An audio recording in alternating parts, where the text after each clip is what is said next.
Imagine a wall of fire, roaring through a forest with a sound like 1,000 freight trains, devouring everything in its path. Flames leap hundreds of feet into the air, painting the sky an apocalyptic orange. The heat is so intense it can melt metal and turn sand to glass. Wildfires are among the most terrifying forces on Earth, raw expressions of nature's fury that leave behind only ash and memory. But what if I told you that sometimes the real story isn't the fire itself, but the utterly unbelievable events that unfold within the inferno, the moments of sheer chance, the bizarre twists of fate, and the head-scratching mysteries that even the most seasoned firefighters can't explain. Today, we're journeying into the heart of these blazes to uncover stories so strange, so surreal, they almost defy belief. We're counting down the 25 most bizarre wildfire stories in United States history, each one a testament to human resilience, inexplicable luck, or just plain weirdness. From towns that vanished overnight only to be reborn from the ashes, to fires sparked by the most unlikely culprits, a dropped wedding ring, a forgotten camp stove, even a meteorite crashing to Earth. You'll hear about animals leading people to safety, firefighters stumbling upon hidden treasures in the embers, and blazes that burned in ways science still can't fully account for. This isn't just a list of disasters, it's a collection of moments where the ordinary rules of reality seemed to bend, where tragedy and miracle danced side by side in the smoke. So settle in and open your mind to the unbelievable, and join us as we step into the heat and haze to explore the strangest wildfires ever to scorch American soil. What you're about to discover will leave you shocked, moved, and forever changed in how you see these ferocious acts of nature. Our journey into the unbelievable begins with a fire that redefined how America sees its wilderness and a miracle that occurred at the nation's very first national park. The summer of 1988 in Yellowstone was a tinderbox waiting for a spark. An unusually dry winter left the forests parched, and by July, the park was a landscape of kindling. What started as a few small, manageable fires soon coalesced into a monstrous inferno, fed by hurricane-force winds and a drought that seemed unbreakable.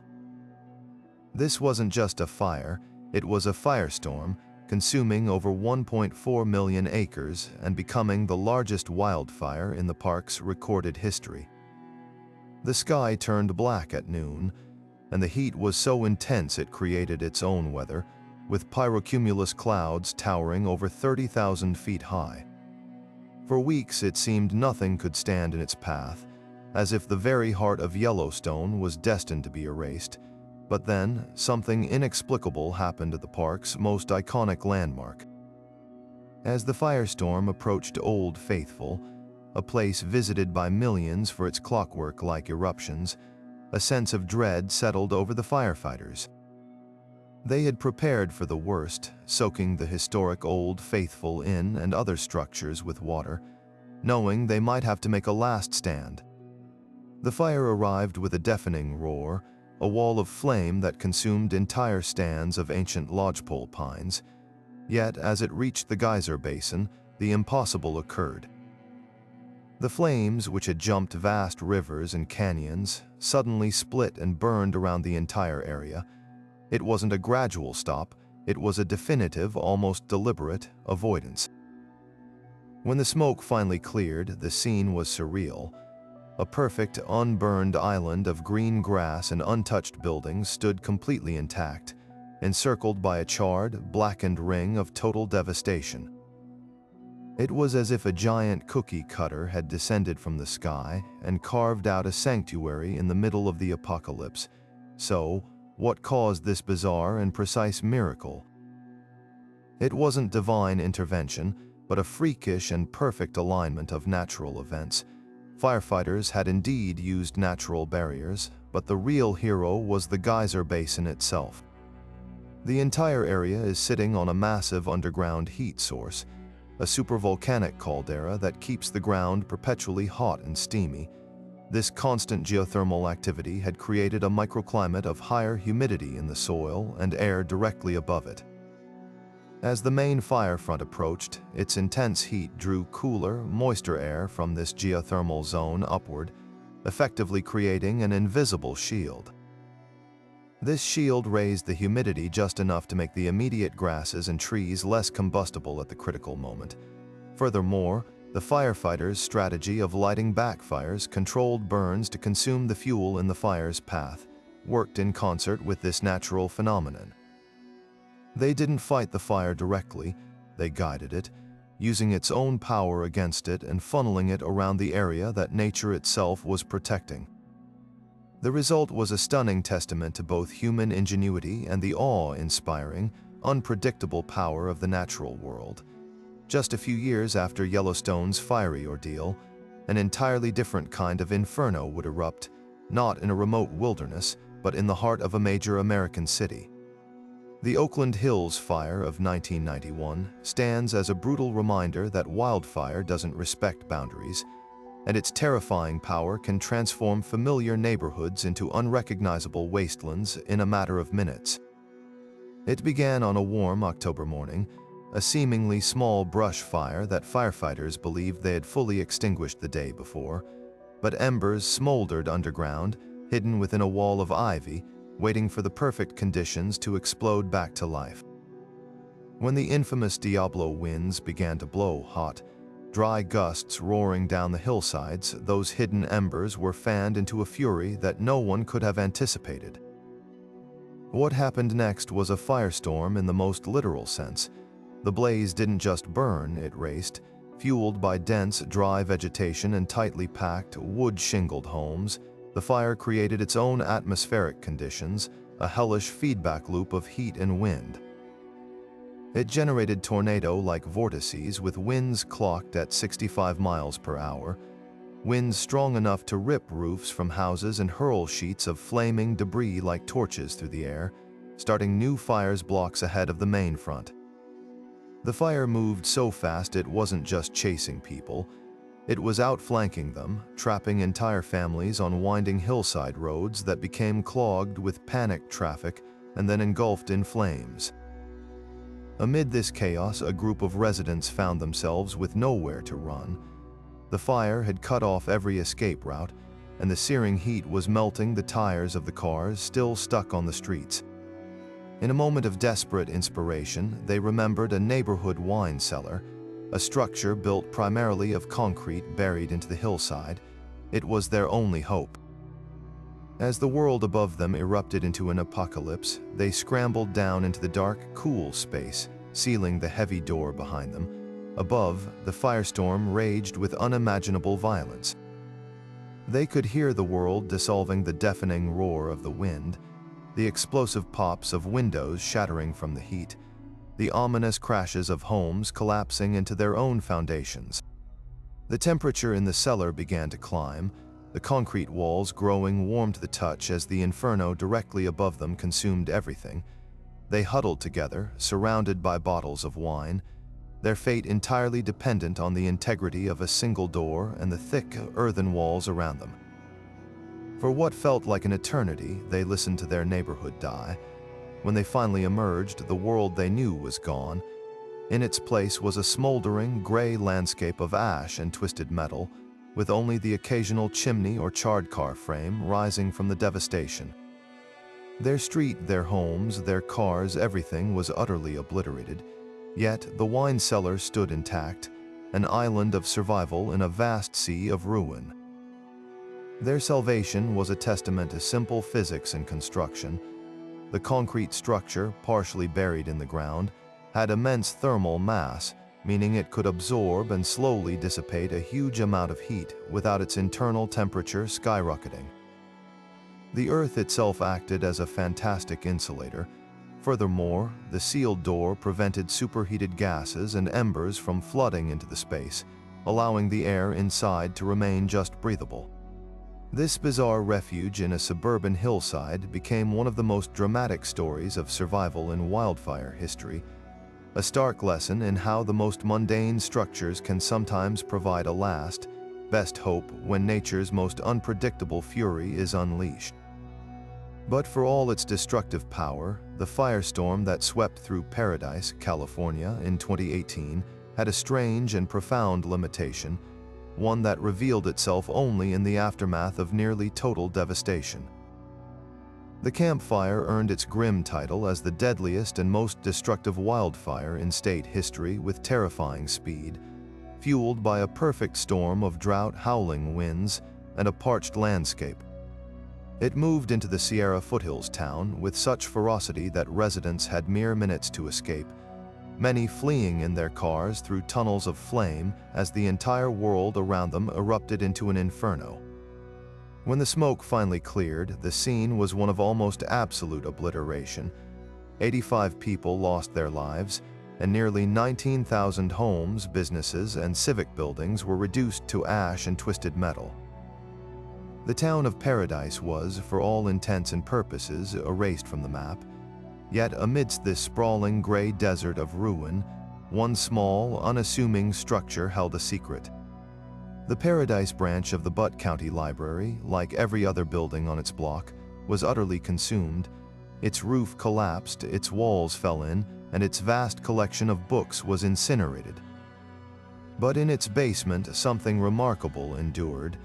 A simple, gray, fireproof vault, designed to protect important documents, had withstood the impossible. Inside, untouched by the hellish temperatures that melted street signs and fused car engines into puddles of aluminum, was a priceless piece of paradise itself. Historical photographs dating back to the town's founding in the 1870s, old newspapers, meticulously kept town records, and fragile maps that told the story of Paradise's growth all survived in pristine condition. It was a time capsule of the community's entire identity, sealed by chance and engineering against the apocalypse raging just inches beyond its steel door. The profound irony was both heartbreaking and deeply symbolic. The fire took almost everything from the present homes, vehicles, and irreplaceable personal mementos from generations of families. Yet it somehow spared the town's past. This vault became far more than just a safe. It transformed into a beacon of hope for a community grappling with immense grief and loss. In the weeks and months that followed, as residents began the agonizing process of sifting through the ashes of their lives, the recovery of these artifacts provided a tangible link to what they had all fought to preserve. These weren't just old papers, they were proof that Paradise had a history worth remembering and therefore a future worth rebuilding. The survival of the library's heart amidst the town's ashes served as a powerful metaphor for resilience itself, a quiet promise that even from the most complete destruction, a community's soul can endure, waiting to be rediscovered and to guide the way forward. While the survival of Paradise's history was a small miracle, other fires began not with a spark of chance, but with a single, catastrophic human error. In the autumn of 2003, Southern California was a landscape primed for disaster. A brutal multi-year drought had turned the chaparral of Cleveland National Forest into a vast reservoir of fuel, and the Santa Ana winds were howling, rushing down from the high deserts with a dry, relentless fury. It was in these treacherous conditions that a novice hunter, Sergio Martinez, became disoriented and lost after separating from his hunting party. As night fell and temperatures dropped, desperation set in. His cell phone had no service, and the immensity of the wilderness closed in around him. In a fateful decision that would alter countless lives, he decided to try and signal for help. He lit a small fire, intending it to be a beacon. Instead, he unleashed a monster. The gusting Santa Ana winds, some reaching 80 miles per hour, did not carry his smoke signal. They stole his fire. A single ember, caught in a violent gust, leapt from his small pyre and landed in a nearby patch of desiccated brush. In an instant, the tiny flame exploded. The hunter's controlled signal fire transformed into an uncontrollable wall of flame that raced up a canyon with a speed veteran firefighters described as unprecedented. It moved so fast it seemed to possess a malevolent intelligence, outrunning initial attack crews and jumping 8-lane highways as if they were mere cracks in the sidewalk. Within the first 24 hours, the cedar fire had burned an area larger than many cities, its rapid growth fueled by the very winds the lost hunter had hoped would carry his call for help. Martinez himself was soon rescued, plucked from the path of the very inferno he had accidentally created. His relief at being found safe was quickly overshadowed by the horrifying reality unfolding on television screens across the state. He watched along with millions of others as the fire he started consumed entire neighborhoods, devastating the communities of Scripps Ranch and Harbison Canyon and claiming 15 lives. The legal reckoning that followed was as historic as the fire itself. For the first time in California history, a person was convicted on felony charges for unlawfully starting a wildfire. Martinez pleaded guilty to unlawfully setting a fire that caused great bodily injury, a landmark case that sent a powerful message about individual accountability in an era of increasing wildfire risk. His sentence, 6 months in a work furlough program and 960 hours of community service with the California Department of Forestry and Fire Protection, was seen by many as lenient given the scale of the destruction, yet it established a crucial legal precedent that resonates to this day. While firefighters battled the cedar fire's unprecedented spread, another blaze decades earlier proved that wildfire was an equal opportunity destroyer, one that didn't discriminate between remote forests and the most exclusive zip codes in America.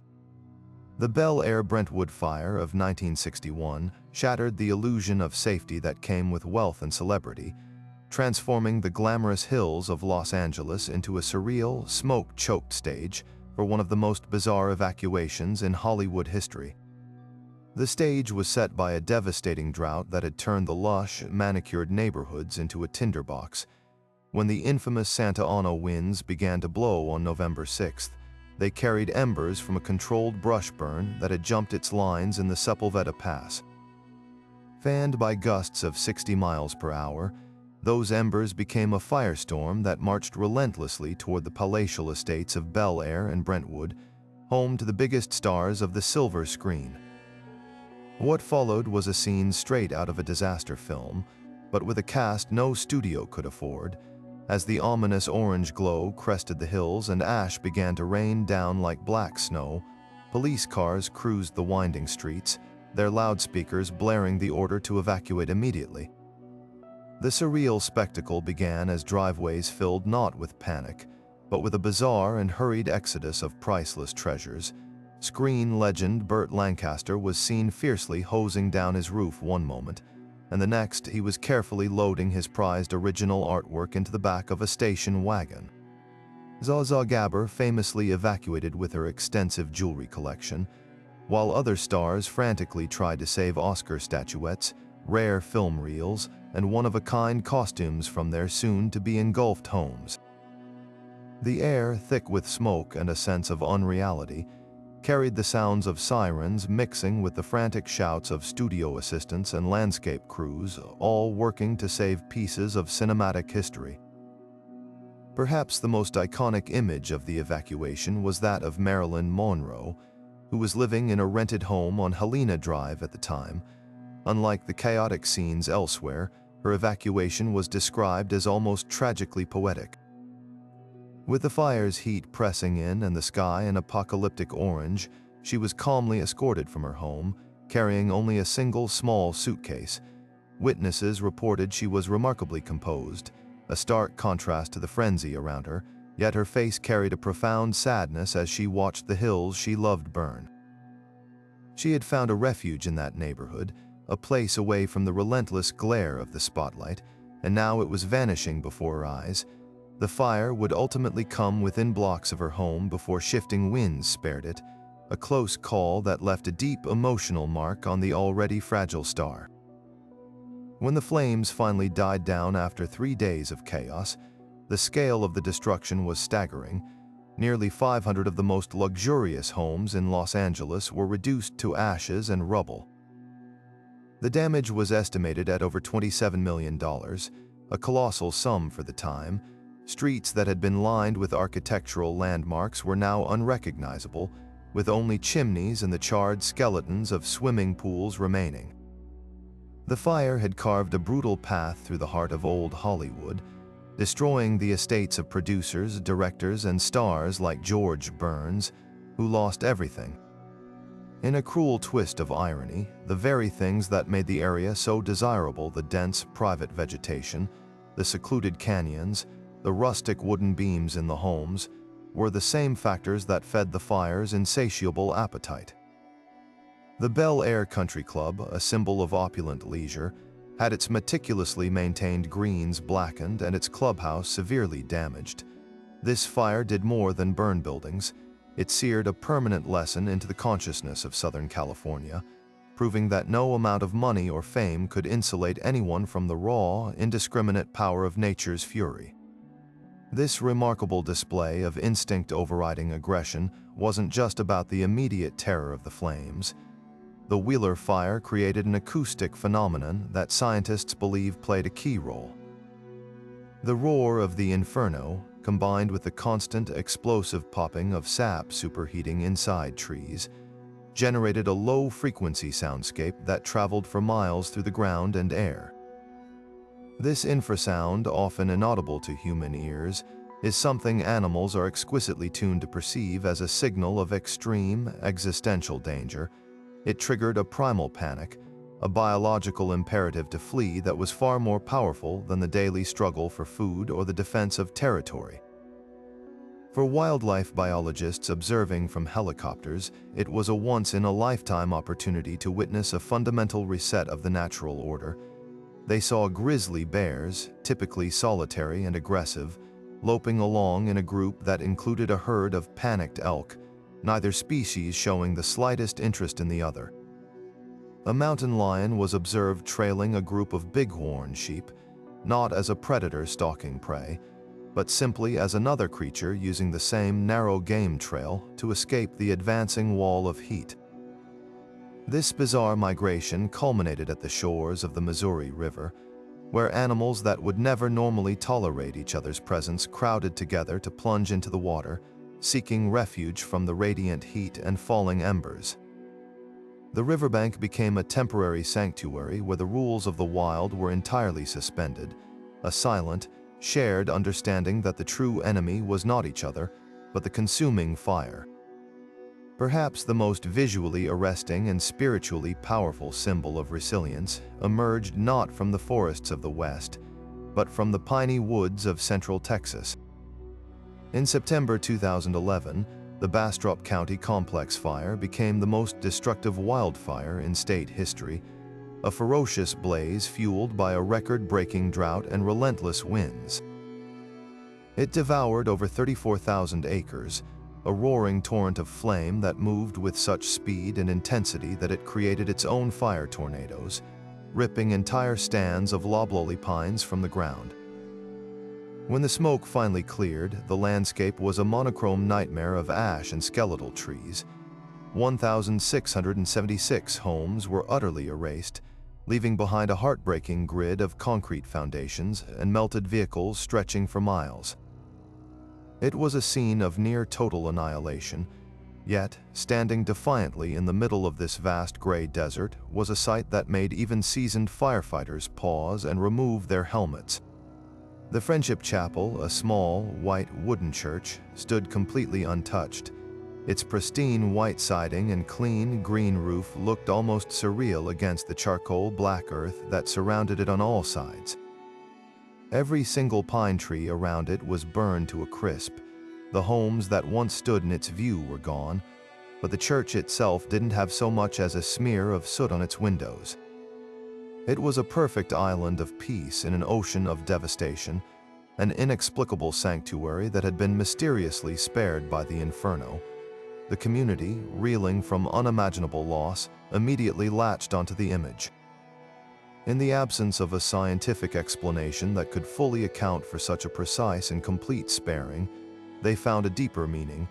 For many, it was nothing short of a miracle, a divine message that even in their darkest hour, they were not abandoned. The church became known as the Miracle of Bastrop, a physical symbol of hope and faith that drew pilgrims from across the state who came to see it, to touch its unharmed walls and to pray. It was not viewed as a sign that God had saved a building while letting homes burn, but rather as a promise, a reminder that the heart of their community, their shared faith and collective spirit, could not be consumed by any fire. The chapel became the emotional centerpiece for the entire recovery effort, a place where donations were gathered, volunteers were coordinated, and grieving families found a moment of quiet solace. Fire scientists and forest managers, while respectful of the community's beliefs, offered a fascinating array of natural factors that likely conspired to save the structure. They pointed to the concept of fuel continuity. The church had a maintained gravel parking lot that acted as a natural firebreak, isolating it from the surrounding sea of highly flammable pine needles and underbrush. The direction of the wind during the fire's most intense moments may have created a localized eddy, pushing the main wall of flame just around the small plot of land. Furthermore, the aggressive firefighting efforts in the area, including aerial drops of retardant, might have altered the fire's behavior at the critical instant it approached the chapel. It was likely a perfect and incredibly rare alignment of topography, weather, human intervention, and pure chance, but for the people of Bastrop, the scientific explanation didn't diminish the power of the symbol. The why was less important than the what. The simple fact that it remained became a catalyst for unity and strength, proving that even the most devastating forces can leave behind unexpected gifts of hope. Yet even as a community found hope in the ashes of Texas, a stark and devastating reminder of the fire's absolute unpredictability was unfolding on a steep, arid mountainside in Colorado. The South Canyon fire began as many do in the dry summer of 1994, a seemingly minor lightning strike on a ridge overlooking the town of Glenwood Springs. For days it was monitored but not aggressively attacked, deemed a low priority by overstretched fire managers. It smoldered in a dense thicket of gamble oak and pinyon juniper, a sleeping giant on a dangerously steep slope.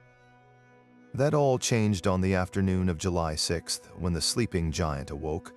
A dry, cold front moved in, bringing with it the one thing firefighters dread most: a sudden, violent wind shift. The winds whipping down the canyons at over 40 miles per hour did not just fan the flames, they essentially poured gasoline on them. The fire exploded, tripling in size in a matter of minutes and making a direct, furious run straight up the hill toward a crew of 49 firefighters who were desperately trying to build a fire line. What happened next was a catastrophic convergence of miscommunication, outdated information, and nature's raw power. The firefighters on the ground, including 2 highly trained hotshot crews and a group of smoke jumpers, were relying on weather forecasts that had not predicted the front's intensity. Radio traffic was chaotic and clogged, with critical updates about the rapidly changing conditions failing to reach the teams on the ridge in time. As the fire roared up the canyon, its superheated gases began to preheat the vegetation ahead of it, a phenomenon that creates its own explosive weather.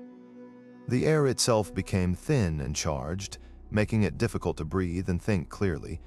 With escape routes suddenly cut off by the advancing flames, the crews were forced into a last-ditch survival maneuver, deploying their personal fire shelters in a small, rocky area they hoped would provide some protection.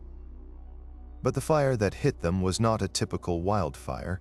It was a 300-foot wall of flame moving at a speed no one could outrun. The radiant heat alone was enough to melt the nylon on their tools and sear their lungs. 14 firefighters, members of the Prineville Hotshots and the McCall Smoke Jumpers, lost their lives in that instant, unable to survive the unimaginable temperatures inside their shelters. The tragedy was not just a random act of nature. A subsequent investigation revealed a heartbreaking chain of preventable failures. It found that fire managers had severely underestimated the fire's potential, that weather forecasts had been misinterpreted or ignored, and that a critical lack of clear communication from command to the crews on the line had left them unaware of just how much danger they were in until it was far too late to retreat. In the grim aftermath, the South Canyon fire became a watershed moment for wildland firefighting in America. The official reports were brutally honest, dissecting every misstep and miscalculation. This tragedy forced a complete and painful re-evaluation of everything from weather monitoring and risk assessment to on-the-ground communication protocols. Out of this profound loss came the implementation of the 10 standard fire orders and 18 watch-out situations as non-negotiable rules for firefighter safety. It led to the development of the LSA's system lookouts, communications, escape routes, and safety zones, a mandatory checklist that must be established before any crew engages a fire. The deaths of those 14 men and women on Storm King Mountain fundamentally changed the culture of firefighting, instilling a renewed and sacred emphasis on situational awareness and the absolute priority of human life over property or land. Their legacy is a somber one, written in new protocols that continue to save countless lives on the fire line every single season. On the heels of such profound tragedy, the fires of 2007 would demand a different kind of heroism, one measured not in acres saved but in lives rescued from an unimaginable predicament. As the Witch Creek Fire exploded across San Diego County, becoming one of the largest and fastest-moving wildfires in state history, it didn't just threaten homes and humans, it placed an entire arc of irreplaceable creatures directly in the path of the inferno. The world-renowned San Diego Zoo Safari Park, then known as the Wild Animal Park, found itself on the front lines, with over 3,500 animals representing hundreds of species, many of them endangered. The park's sprawling grounds in Escondido were directly in the fire's projected path. The order came down not as a suggestion, but as an urgent mandate: evacuate. But how do you convince a 2-ton rhinoceros to get in a truck? How do you safely transport a pride of lions that sees the approaching smoke not as a threat, but as a strange curiosity? The answer was a feat of logistics and calm bravery that unfolded like a military operation. The park's animal care team, along with dozens of volunteers and emergency responders, swung into action with a meticulously rehearsed yet never fully tested plan. For the larger, more dangerous animals, sedation was the only option. Veterinarians moved from enclosure to enclosure, using dart rifles to deliver precise doses of tranquilizers to elephants, rhinos, and great apes. Each sedated animal then became a delicate puzzle. An anesthetized elephant is a 5-ton package of immense vulnerability. Moving it requires heavy machinery, straps, and a team of strong, coordinated individuals working quickly before the drug wears off. The big cats presented a different challenge. Keepers used targeted food incentives to coax lions and tigers into their reinforced night quarters, smaller enclosures within their habitats that could then be loaded directly onto waiting trucks. The air was thick with the conflicting smells of smoke and raw meat, a bizarre sensory experience for the keepers who worked with focused determination. Perhaps the most nerve-wracking part of the evacuation involved the park's most delicate residents, the birds. The park's aviaries held some of the rarest birds on the planet, species for which this facility was their last best hope for survival. These creatures are exquisitely sensitive to stress and smoke inhalation. A sudden panic could be fatal. Keepers entered the large walk-through aviaries not with nets, but with small, dark transport boxes. They used their intimate knowledge of each bird's behavior, sometimes offering a favorite treat to lure a priceless California condor or a shy hornbill into a handheld crate. Each secured box was then carefully loaded into climate-controlled vehicles, a feathered Noah's Ark rolling away from the advancing glow. As the last of the trucks rumbled out of the park towards safer facilities at the downtown zoo, a skeleton crew remained behind. Their task was almost unthinkable. They were the ones who had to make the impossible choice of which animals simply could not be moved.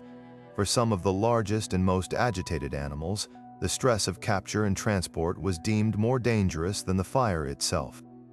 These keepers made the decision to shelter them in place, retreating with them into the park's massive, concrete-walled veterinary hospital, the most fire-resistant building on the property.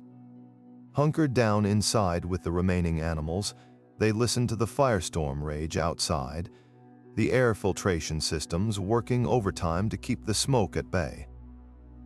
Their vigil lasted through the night, a testament to a bond that goes far beyond a job description. When the sun rose the next day, the scene was one of surreal contrast. The perimeter of the park was charred and blackened, with several outbuildings and acres of brush completely consumed, but the main animal areas and the hospital stood untouched. Not a single animal was lost. The miraculous evacuation of the San Diego Zoo Safari Park became an instant legend, a powerful story of human dedication and ingenuity that ensured a priceless living collection was saved from the flames.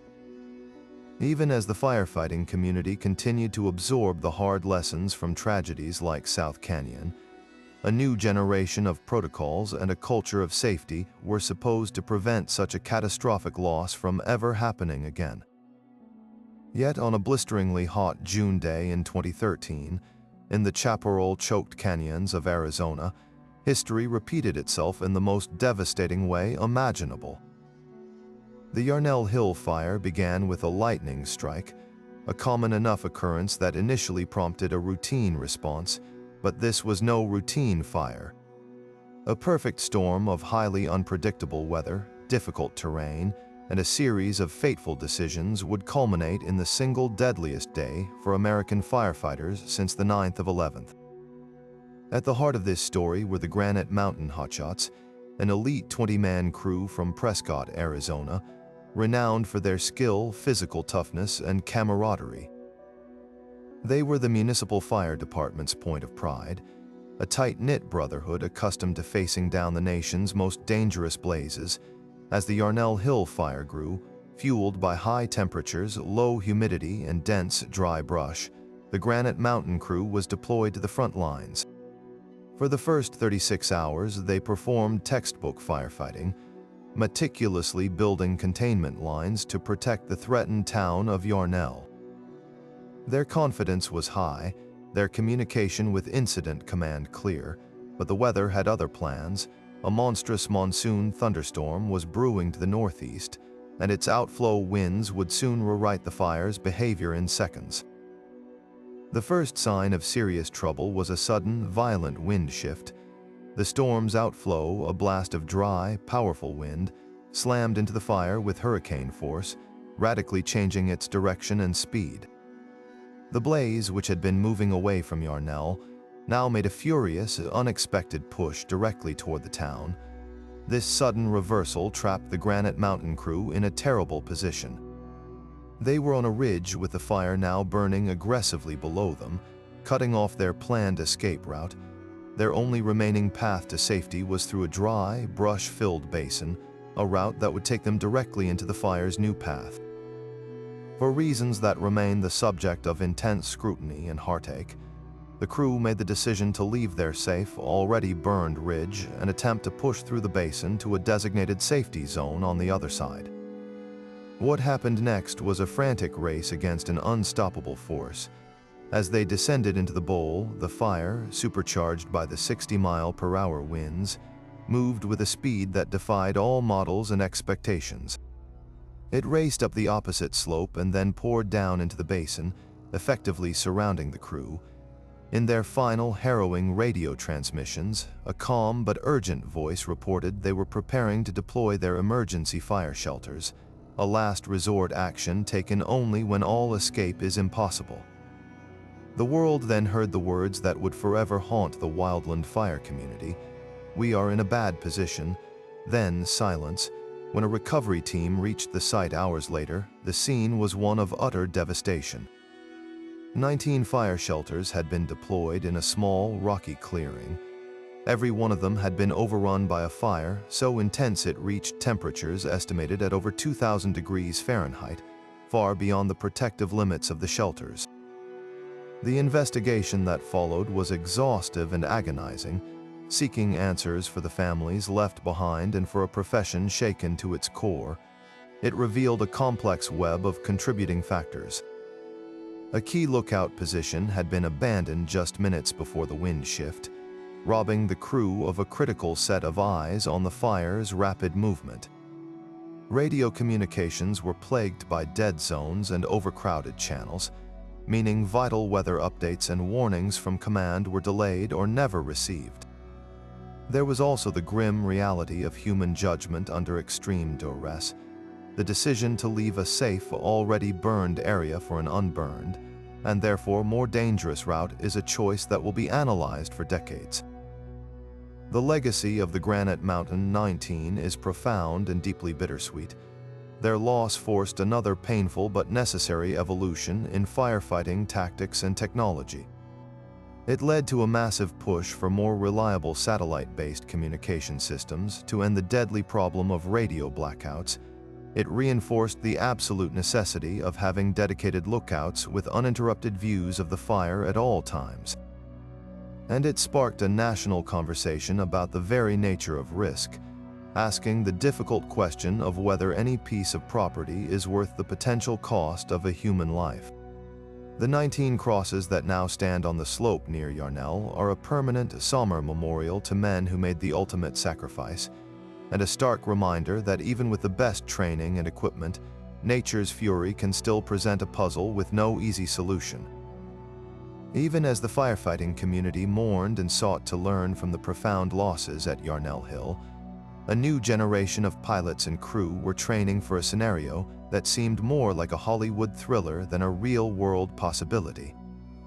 That scenario became a terrifying reality in the late summer of 2020, when the Creek Fire, one of the largest single-source fires in California history, exploded in the Sierra National Forest. Fueled by extremely dry vegetation and erratic winds, the fire exhibited behavior so extreme it created its own pyrocumulonimbus cloud, a fire-generated thunderstorm that rained lightning and ash down upon the already burning landscape.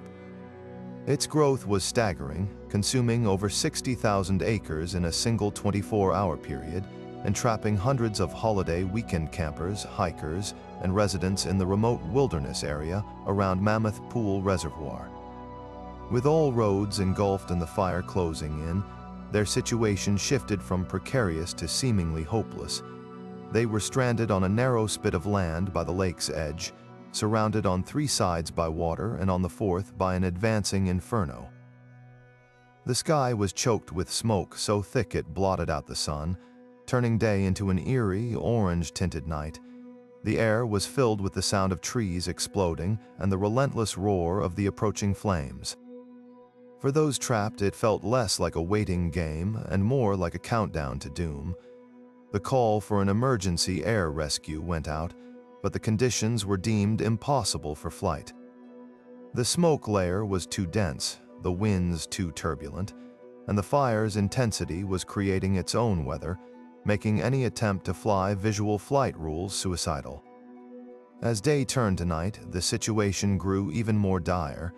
The darkness, combined with the thick, particulate-filled smoke, created a literal wall of blackness. Standard helicopter instrumentation is not designed for flight in such zero visibility conditions. Yet, to wait until morning was to accept that many of the 224 people trapped on that shore would not survive the night. It was at this moment that the California Army National Guard made the audacious decision to launch a mission that had never been attempted on such a scale. They would send in their most skilled pilots flying modified H-60 Pave Hawk helicopters, designed for combat search and rescue, into the heart of the firestorm using night vision technology. The pilots, veterans of combat missions in Iraq and Afghanistan, later described the flight in as the most challenging of their careers. Their advanced night vision goggles, or NVGS, amplified the scant available light, but the environment was a chaotic mess of visual noise.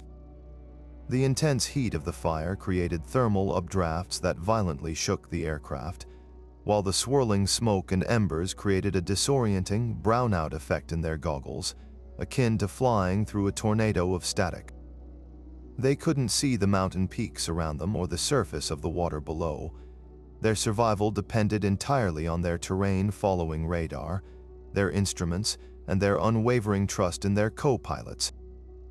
Guided by the coordinates of the desperate campers below, who had used their phones to light up the landing zone, the lead helicopter began its descent. The pilots had to navigate through a narrow, smoke-filled canyon, their rotor blades coming perilously close to towering pine trees they could only see as ghostly green outlines in their enviges. The downdraft from their rotors whipped up embers and ash, creating a blinding whirlwind of fire and debris as they flared for landing on the small, rocky beach. On the ground, the scene was one of organized chaos amidst sheer terror. Evacuees, many with wet shirts held over their faces to breathe, had formed a human chain, led by a few off-duty firefighters and military veterans among them who helped maintain order. The heat was so intense it melted the soles of shoes and blistered skin. As the first helicopter touched down, its loadmaster jumped into the fray, directing people to board with a calm authority that cut through the panic. There was no time for careful counting or seating arrangements. The goal was to get as many people on board as the aircraft could physically carry.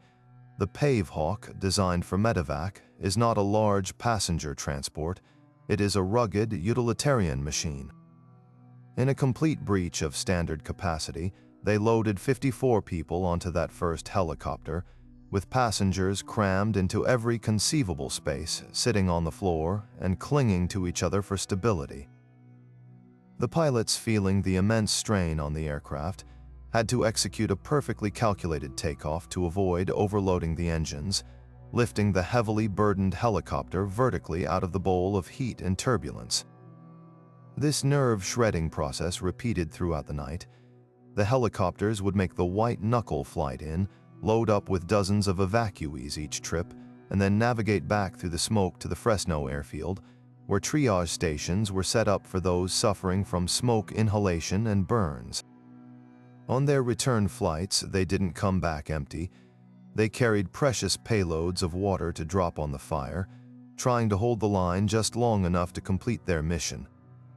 In total, these crews made 6 near-impossible trips into the blaze over several hours, ultimately airlifting every single person from the lake shore to safety.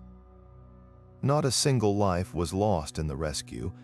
The Creek Fire rescue stands as a monumental achievement in aviation and emergency response, a stunning example of technology, training, and raw courage converging to defy what was thought to be possible. It proved that even when nature unleashes its most destructive force, human determination can still find a way to answer back.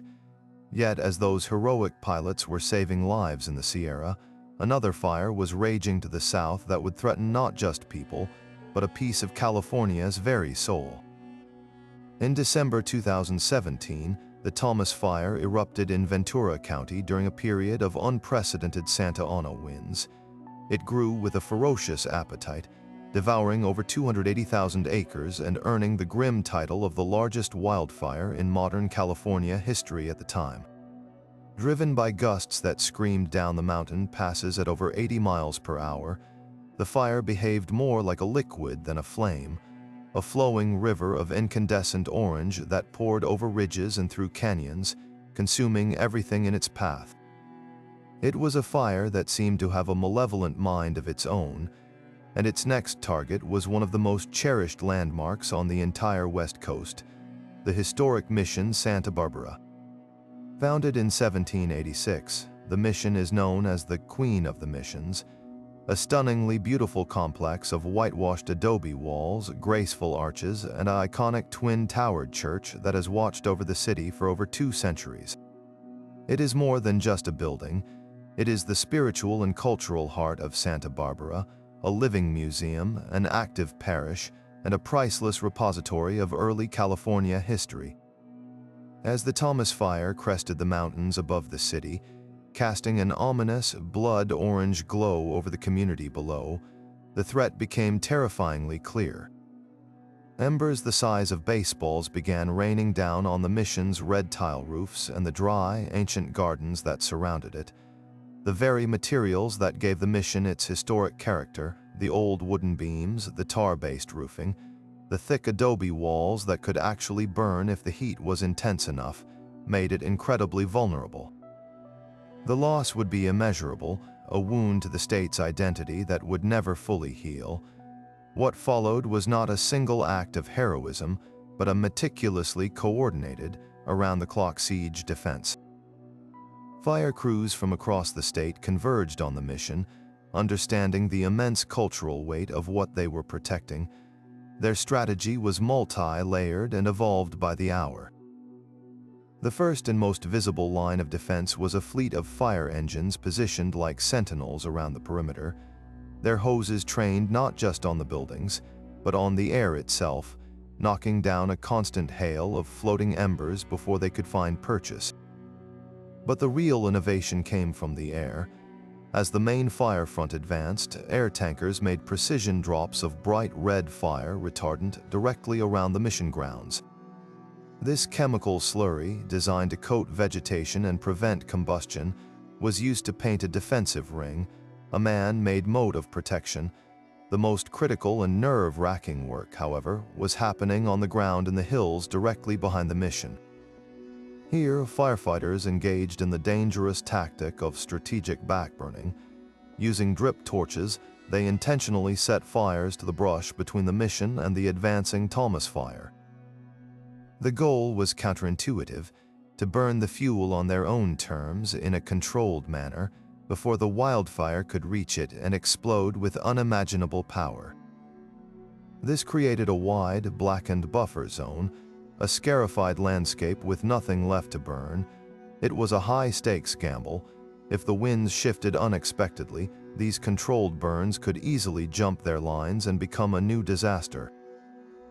Firefighters stood their ground, managing the creeping backburns with handheld hose lines, their faces masked against the intense heat and smoke, ensuring their defensive fire did not become an offensive one. The climax of the battle arrived on Christmas Eve. The city of Santa Barbara was under mandatory evacuation orders, its streets empty and silent except for the constant scream of emergency sirens. The sky was a sickly mix of swirling black smoke and the deep red of the reflecting flames. The mission, illuminated by the ghostly glare of emergency floodlights and the approaching inferno, became the stage for a surreal holiday vigil. Priests and a handful of firefighters remained inside, praying for a miracle while the crews outside fought to make one happen. For hours, it was a touch and go battle against the elements. Then, as if answering those prayers, a small Christmas miracle occurred. The relentless Santa Ana winds, which had been blowing for days, finally began to die down. Just enough, the fire's intensity lessened from a raging sprint to a dangerous but manageable crawl. The defensive ring of retardant and the blackened buffer zone held. The Thomas fire lapped at the edges of the mission's property, but it could find no fuel to cross the final barrier. When the sun rose on Christmas morning, the scene was one of profound and stark contrast. The surrounding hills were charred and smoldering, a landscape of ash and blackened skeletons of trees, but standing pristine and untouched amidst the devastation was the white-walled mission, its cross catching the first rays of the sun. It was a powerful symbol of resilience, a testament to the skill and courage of the firefighters who had refused to let history burn. Their victory was a masterclass in modern firefighting, a perfect synthesis of aerial support, strategic ground tactics, and raw determination, ensuring that the Queen of the Missions would continue to watch over the city for centuries to come. This journey through California's fire history presents us with stories of tragic miscalculation, heroic ingenuity, and the awesome, indiscriminate power of nature.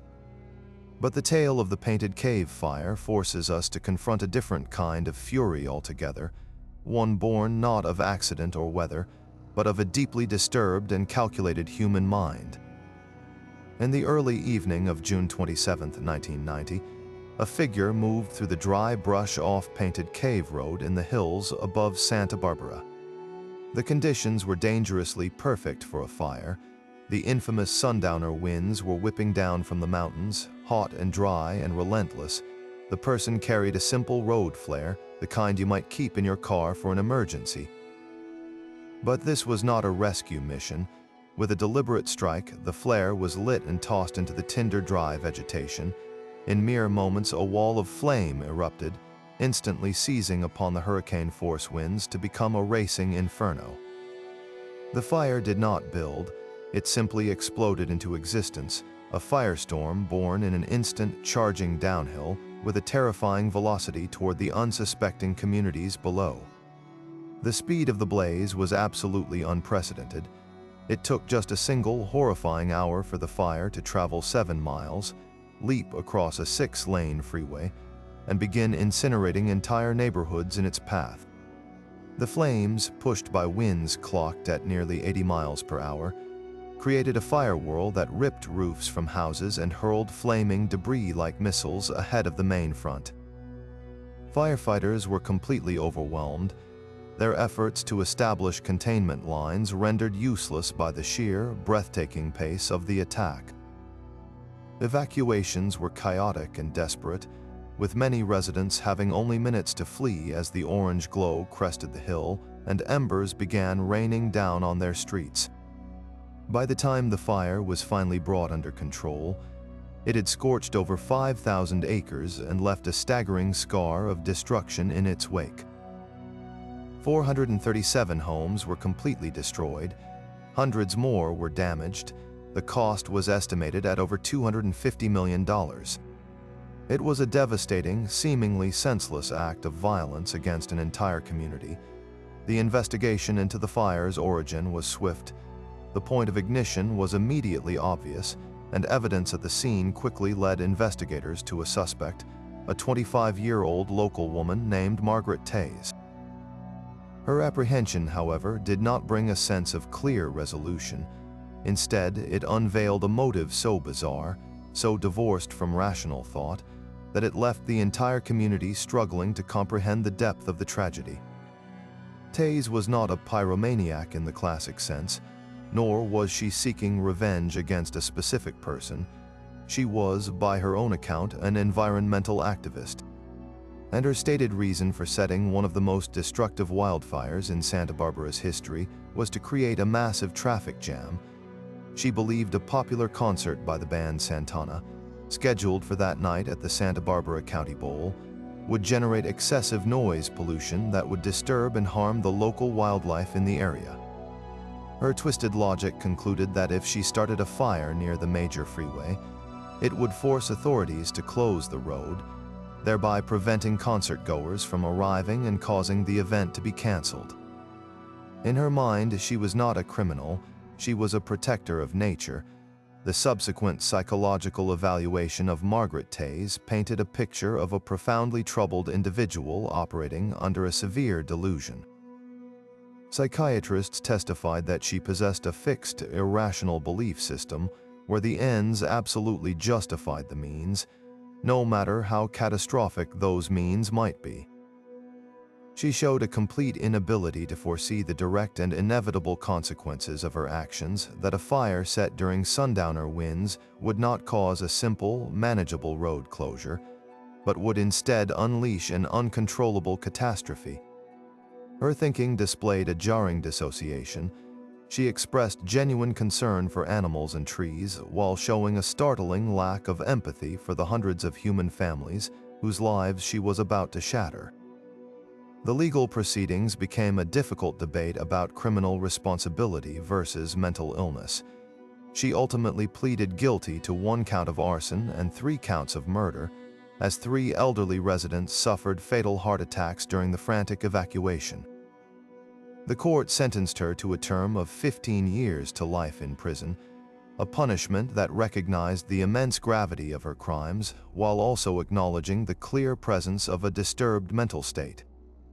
The Painted Cave fire stands as a haunting lesson in how a single warped idea, when acted upon with a lit road flare, can unleash a force of destruction far beyond any concert's noise, leaving a permanent scar on a landscape and a community. The devastation of the Painted Cave fire, born from a single act of human delusion, stands in stark contrast to a fire where human redemption played a central role in the fight against the flames. Just a few hundred miles to the north and a few decades later, the King Fire of 2014 would rage through the rugged terrain of El Dorado County, becoming one of the most aggressive and costly wildfires in California history.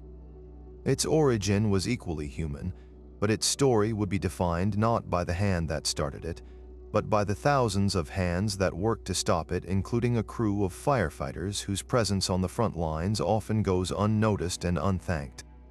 This massive blaze, sparked by a disgruntled local landowner, would consume nearly 100,000 acres of forest, threaten thousands of homes, and cost over $100 million to fight.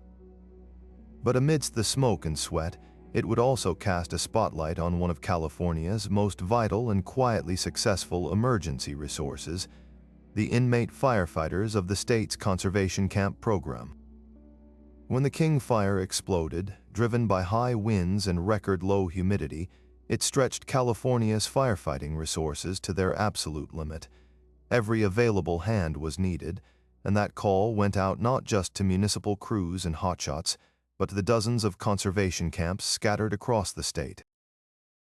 From these camps emerged a unique army of firefighters, all volunteers, all trained to the same rigorous standards as their civilian counterparts, and all wearing the same distinctive yellow Nomex fire-resistant shirts. The only thing that set them apart was the word prisoner, stamped in bold black letters across the back. These were minimum security inmates from the California Department of Corrections and Rehabilitation, and they were about to walk directly into the inferno. For many Americans, the image of a prisoner conjures stereotypes of dangerous individuals kept behind bars. The reality of the conservation camp program is a world apart. These are inmates who have been meticulously vetted for their low-risk classification and non-violent offenses. They volunteer for the grueling training and even more grueling work, not for the minimal pay of about $2 per day plus an additional $1 per hour when actively fighting a fire, but for the chance to do something meaningful. They speak of wanting to give back to the communities they feel they have failed, of breaking the monotonous cycle of prison life, and of gaining a skill and a sense of purpose that could translate to a career after their release. On the line against the King Fire, there was no distinction between a prisoner and a professional when the flames were bearing down. They worked in integrated crews, swinging the same Pulaski tools to dig fireline, carrying the same heavy packs, and facing the same terrifying risks. They slept in the same dusty camps, ate the same meals from the same mobile kitchens, and shared the same weary camaraderie that forms between people who have faced down a shared danger. Interviews with these inmate firefighters after the battle revealed a complex mix of emotions. There was immense pride in their work, a palpable sense of accomplishment at having helped save the towns of Pollock Pines and Placerville. One inmate, a man named Marcus, spoke of the surreal experience of being cheered by residents as their crew bus rolled through an evacuated community they had just helped save. For the first time in a long time, he said, I didn't feel like a convict. I felt like a firefighter. I felt like I was somebody who could help. Another described the profound irony of being trusted with immense responsibility operating chainsaws, driving machinery, making critical decisions on the fireline, while still technically being a ward of the state. It was a jarring taste of freedom and respect earned through back-breaking labor and genuine courage. The program itself is a fascinating and sometimes controversial partnership between the California Department of Corrections and the California Department of Forestry and Fire Protection, known as CL Fire. It has existed in some form since the 1940s, and it represents a rare win-win in the corrections system. For the state, it provides a massive, cost-effective, and highly skilled workforce that stands ready to respond to disasters year-round, not just fires but also floods, earthquakes, and search and rescue operations. For the inmates, it offers a path to rehabilitation that is tangible and transformative. They learn discipline, teamwork, and a strong work ethic. They earn time off their sentences for their service, and perhaps most importantly, they receive real-world certifications in firefighting and emergency response that can lead to jobs upon release. In fact, state law now allows former inmate firefighters to have their records expunged, clearing the way for them to join municipal fire departments, a policy change that directly leverages the skills they risked their lives to learn. Yet the program is not without its sobering realities and critics. The work is incredibly dangerous, and inmate firefighters face the same life-threatening conditions as any wildland crew. The memory of the 32-year-old inmate firefighter Shauna Lynn Jones, who was killed by a falling boulder while fighting a fire in 2016, is a somber reminder of the risks these volunteers accept. Some critics argue that the program constitutes a form of exploitative labor, benefiting from a cheap workforce drawn from a vulnerable population. Proponents counter that it is entirely voluntary, that the non-monetary benefits of reduced sentences and career training are immense, and that the sense of purpose and redemption it provides is invaluable. The sight of these crews, their prisoner stamp slowly being covered in soot and grime as they helped battle the King Fire to a standstill, forces a difficult but necessary conversation about justice, redemption, and what it truly means to serve a debt to society. Their story is one of the strangest and most compelling in American wildfire history because it challenges our simplest notions of right and wrong, punishment and service, showing that sometimes heroes can emerge from the most unexpected places, armed not with freedom, but with a determination to earn it back one shovel of dirt at a time. Even as the inmate firefighter program demonstrated a path toward rehabilitation, another fire would shock the nation for the exact opposite reason, a devastating act of destruction committed by someone who was supposed to be a guardian of the very land she burned. In the summer of 2002, Colorado was experiencing one of its worst droughts on record. The forests were brittle and dry, a landscape primed for catastrophe. On June 8th, that catastrophe arrived, not from a lightning strike or a careless camper, but from a trusted government employee who was supposed to protect America's wilderness. Terry Lynn Barton, a 19-year veteran of the United States Forest Service, was on patrol that day in the Pike National Forest, specifically tasked with enforcing a total fire ban that she herself had helped put in place. Her job was to prevent disaster. Instead, she became its author. The story she initially told was one of vigilance. She reported discovering a small, smoldering fire in a remote area and claimed she had tried to extinguish it with a shovel and water from her canteen before it grew out of control. She said a sudden gust of wind had snatched the fire from her efforts, forcing her to radio for help as it rapidly expanded. For a brief moment, she was hailed as a would-be hero who had stumbled upon a tragedy. But the evidence at the scene told a completely different and far more sinister story. Fire investigators arrived to find the point of origin wasn't a random campfire or a lightning scar. It was a small, neat pile of twigs and pine needles, clearly arranged by human hands. And at its center, they found the charred remains of a letter. The story of a careless hiker or a sudden act of nature began to quickly unravel under the weight of these physical clues. The investigation turned to Barton herself, and her story began to fracture under questioning. Confronted with the evidence, her composure broke. She confessed to starting the fire, but her motive was as baffling as the crime itself. She told investigators she had been burning a letter from her estranged husband, a final act of symbolic closure for their failing marriage. She claimed she had been careful, burning the pages inside a designated fire ring. But in a moment of profound negligence or overwhelming emotion, an ember from that personal ritual escaped and ignited the surrounding grass. Panicked, she said she tried to stomp it out, but the wind, as it so often does in these tragedies, carried it away from her. This admission transformed her from a potential hero into the perpetrator of what would become the largest wildfire in Colorado history. The Hayman Fire, named for a nearby town, became an uncontrollable monster. Fed by drought and fanned by high winds, it devoured over 138,000 acres of forest. It forced the evacuation of thousands of people, reduced over 130 homes to ash, and required the efforts of more than 5,000 firefighters to eventually contain it. The cost of fighting the blaze and the resulting property damage soared into the hundreds of millions of dollars. The ecological damage was immeasurable, wiping out wildlife habitats and scarring the landscape for a generation.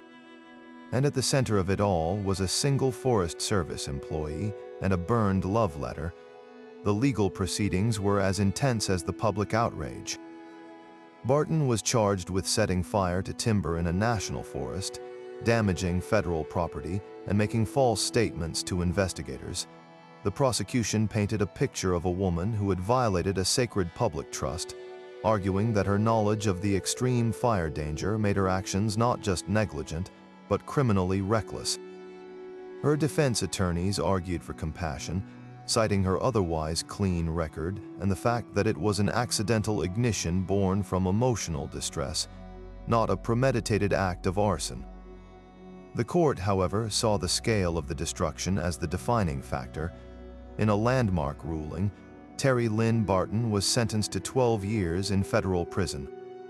Furthermore, she was ordered to pay $42 million in restitution, a sum that acknowledged the colossal cost of the fire and stood as the largest restitution order ever imposed for wildfire arson in United States history.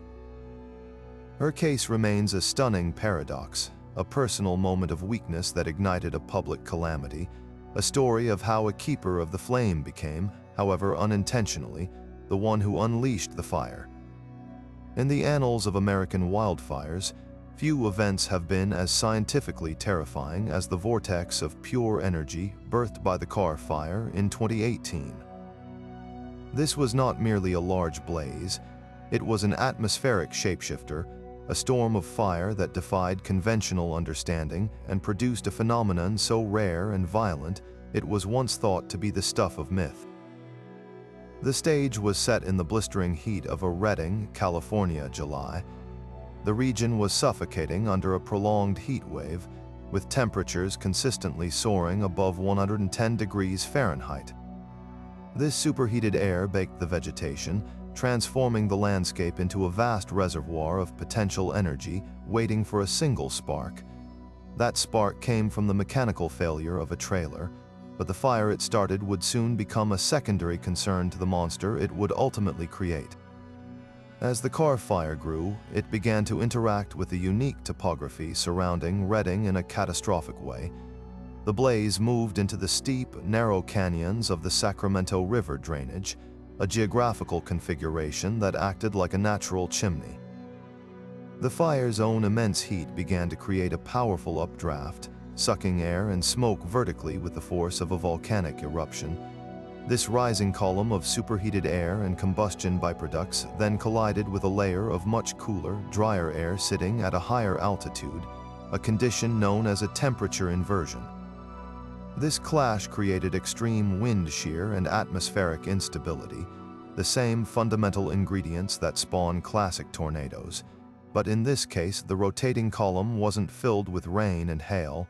It was a rotating cylinder of pure flame, a literal tornado of fire. Meteorologists watching on radar saw something they had rarely witnessed, a pyrocumulonimbus cloud so powerful it began to exhibit a distinct hook echo, the classic signature of a rotating supercell thunderstorm. But this was a thunderstorm born from fire. From this hellish cloud, the fire tornado touched down. It was not a simple whirl of flame. It was a structured vortex with a condensation funnel made of ash and smoke, reaching speeds later classified as EF3 intensity, with winds exceeding 140 miles per hour. The sound was described by survivors as a continuous, deafening roar, like a jet engine screaming at point-blank range, mixed with the horrifying cacophony of breaking timber and twisting metal. This was no longer a wildfire behaving badly. It was a new category of disaster altogether. The damage this firenado inflicted was apocalyptic in its precision and violence. It did not just burn homes, it systematically deconstructed them. Well-built houses were not merely consumed by flames, but were literally ripped from their concrete foundations. their entire structures lifted into the swirling vortex before being smashed to splinters and scattered across the landscape. Cars and trucks were not melted where they stood. They were picked up and thrown hundreds of yards through the air like children's toys, landing as unrecognizable, crumpled heaps of metal. The tornado's intense winds scoured the earth bare, peeling asphalt from roads and uprooting massive oak trees, some of which were found impaled straight through the walls of buildings that had somehow remained standing. The sheer force was so far beyond any standard wildfire behavior that it left veteran first responders and fire scientists in a state of stunned disbelief, confronting a level of destruction they had no prior framework to understand. The legacy of the Carr Fire's fire tornado extends far beyond the scar it left on the land.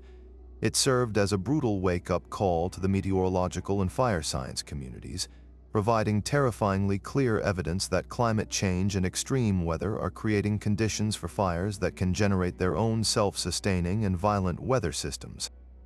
This event was not an isolated fluke, but a glimpse into a future where the very tools we use to predict and combat wildfires must evolve to account for forces that were once considered impossible. The fire tornado stands as a stark monument to nature's ultimate power, a reminder that even our most advanced preparations can be rendered obsolete when the atmosphere itself decides to join the blaze. While fire tornadoes represent nature's most extreme and terrifying power, other fires throughout history have demonstrated the profound impact of human will and organized courage in the face of that power. Just after noon on September 17, 1923, the vibrant college town of Berkeley, California, was enjoying a typical warm fall day. The Diablo winds were blowing, as they often did, but no one could have predicted the catastrophe that was about to unfold. It began with a spark from a faulty power line in the wild grass of the hills, or perhaps from a discarded cigarette. The exact cause was never confirmed. Whatever the source, that tiny ember found a perfect landscape of tinder-dry grass and howling winds. In less than an hour, what started as a wisp of smoke transformed into a raging firestorm that rushed downhill with breathtaking speed, devouring everything in its path. The fire moved so fast that residents had only minutes to flee. It incinerated entire neighborhoods, hopping from wooden house to wooden house with a terrifying ease. The dense smoke turned day into night, and the air filled with the sounds of frantic shouts, shattering glass, and the relentless roar of the approaching flames. The city of Berkeley was being systematically erased. As the inferno surged toward the University of California campus, it seemed inevitable that the institution would share the same fate. The campus was not a separate entity. It was woven into the fabric of the burning town, its older buildings made of the same combustible materials as the homes that were already vanishing into ash. University President David Prescott Barrows, watching the ominous glow advance, made a gut-wrenching decision. He ordered the evacuation of all women and non-essential personnel, believing it was only a matter of time before the entire campus was lost. He then gave a simple, stark order to the men who remained: save what you can. There was no formal fire department plan for this. No fleet of engines was coming to their rescue. Every municipal resource was already overwhelmed trying to save the city. The defense of the university would fall to a hastily assembled army of students, faculty, groundkeepers, and local volunteers. They were armed not with professional equipment, but with a desperate determination and whatever tools they could find. What happened next was a masterclass in improvised heroism. Without a central command, a natural organization emerged from the chaos. Professors, used to directing seminars, now directed human chains. Football players, their physical strength normally reserved for the gridiron, became a brute force against the fire. The campus's own infrastructure became their primary weapon. They used shovels and rakes to clear dry grass and leaves from around the foundations of the most important buildings, creating makeshift fire breaks. They connected every available hose to campus hydrants, but they knew the water pressure would soon fail as the city's mains were destroyed. so they implemented a more ancient tactic. They soaked woolen blankets in the lobby fountain of the California Hall and in any other available water source, then passed them hand over hand up ladders to teams on the roofs. These teams, often led by architecture professors who understood the vulnerabilities of each building, laid the sopping wet blankets over wooden shingles and eaves, creating a temporary, steaming shield against the rain of burning embers. The most dramatic battles were fought for the university's heart and soul. Wheeler Hall, the main auditorium and a symbol of academic life, was directly in the fire's path. A team of scholars and athletes surrounded it, beating back spot fires with wet sacks and maintaining a constant spray of water on its walls until their faces were blistered from the heat. The iconic Sather Tower, the campanile, was another key point of defense. Students formed a human chain up its interior stairs, passing buckets of water to the top to douse the copper dome, preventing it from absorbing enough heat to ignite the structure beneath. For hours, they fought a losing battle against the encroaching flames, until a miraculous shift occurred. The same Diablo winds that had been pushing the fire with such fury suddenly shifted direction. This wasn't a gradual change, it was a sudden and definitive pivot that blew the main fire front away from the campus core and toward the already burned areas of the hills. When the sun rose the next morning, the scene was one of surreal and stark division. The city of Berkeley was a smoldering ruin. 584 homes were completely destroyed, and a vast swath of the town was reduced to ash and skeletal chimneys. Yet, rising from the center of this devastation was the university campus. Largely intact, it was an archipelago of preservation in a sea of destruction. Key buildings like Wheeler Hall, the Campanile, the Greek Theater, and the President's House stood unburned, their white walls smudged with smoke but their structures saved. The victory was not total. Several outer buildings and dormitories were lost, but the core of the institution had been saved by the courage and quick thinking of its own community. The Berkeley Fire of 1923 became a legendary tale of town versus gown, where the gown refused to let its home perish. It demonstrated that even in the face of an overwhelming force of nature, coordinated human action, fueled by loyalty and love for a place, could carve out islands of survival against impossible odds. Yet even as ordinary citizens and inmates demonstrated extraordinary bravery, another fire would showcase a bizarre and surreal form of heroism, one where the line between the silver screen and stark reality blurred into a cloud of smoke and embers. The Laguna Beach Fire of 1993 erupted in the early hours of October 27th, a product of the dreaded Santa Ana winds and a landscape parched by drought. It began as a small brush fire in the rugged canyons behind the wealthy, artsy enclave, but the hurricane-force winds transformed it into a ravenous beast in minutes. Flames 100 feet high crested the ridges, descending upon the picturesque coastal community with a terrifying speed that overwhelmed the initial fire response. With resources stretched thin across the region, the call went out for any and all able-bodied civilians to assist in a desperate defense of their own neighborhoods. And in Laguna Beach, able-bodied civilians included a very specific demographic: Hollywood celebrities. The scene that unfolded was something out of a surreal, disaster-themed film where the actors had decided to direct themselves. As the fire leaped from canyon to canyon, threatening multi-million-dollar estates with panoramic ocean views, the residents didn't just flee. A significant number of them stayed to fight. Among them was Kiefer Sutherland, then a major star known for his intense roles, who traded his on-screen persona for a very real fire hose. He was joined by actress Courtney Thorne-Smith, famous for her role on Melrose Place, who was seen not on a soundstage but on a smoldering hillside, helping neighbors wet down roofs and move valuables.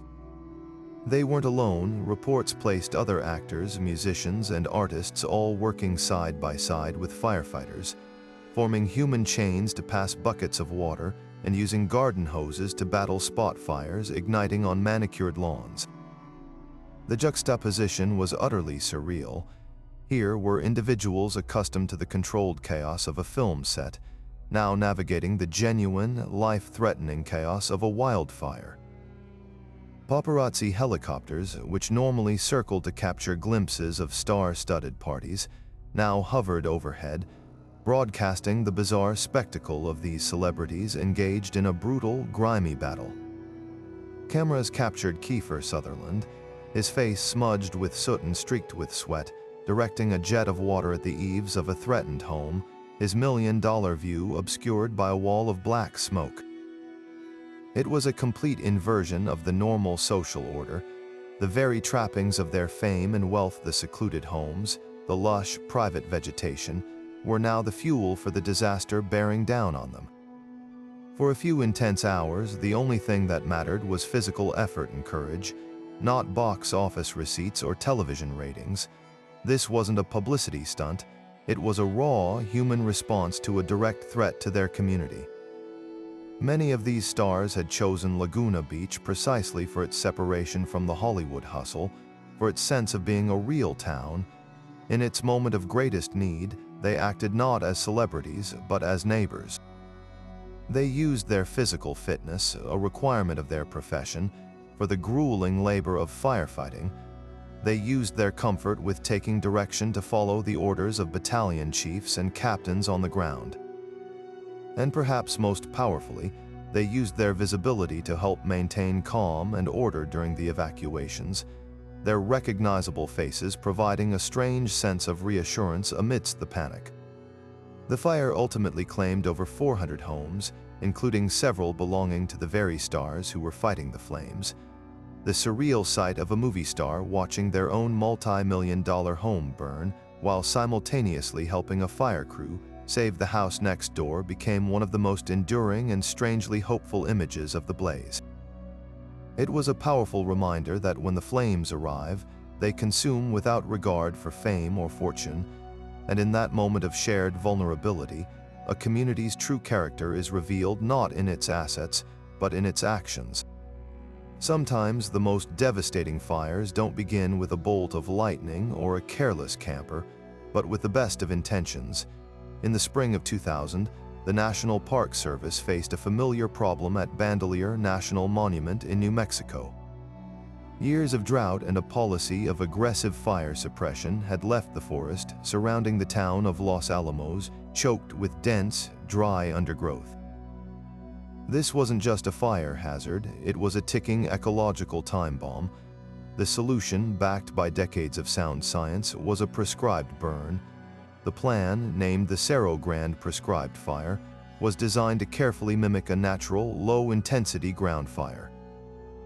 The goal was to clear out the dangerous buildup of dead wood and pine needles, restoring the forest's health and, ironically, creating a firebreak to protect the nearby communities, including the secretive government town of Los Alamos, home to the renowned Los Alamos National Laboratory.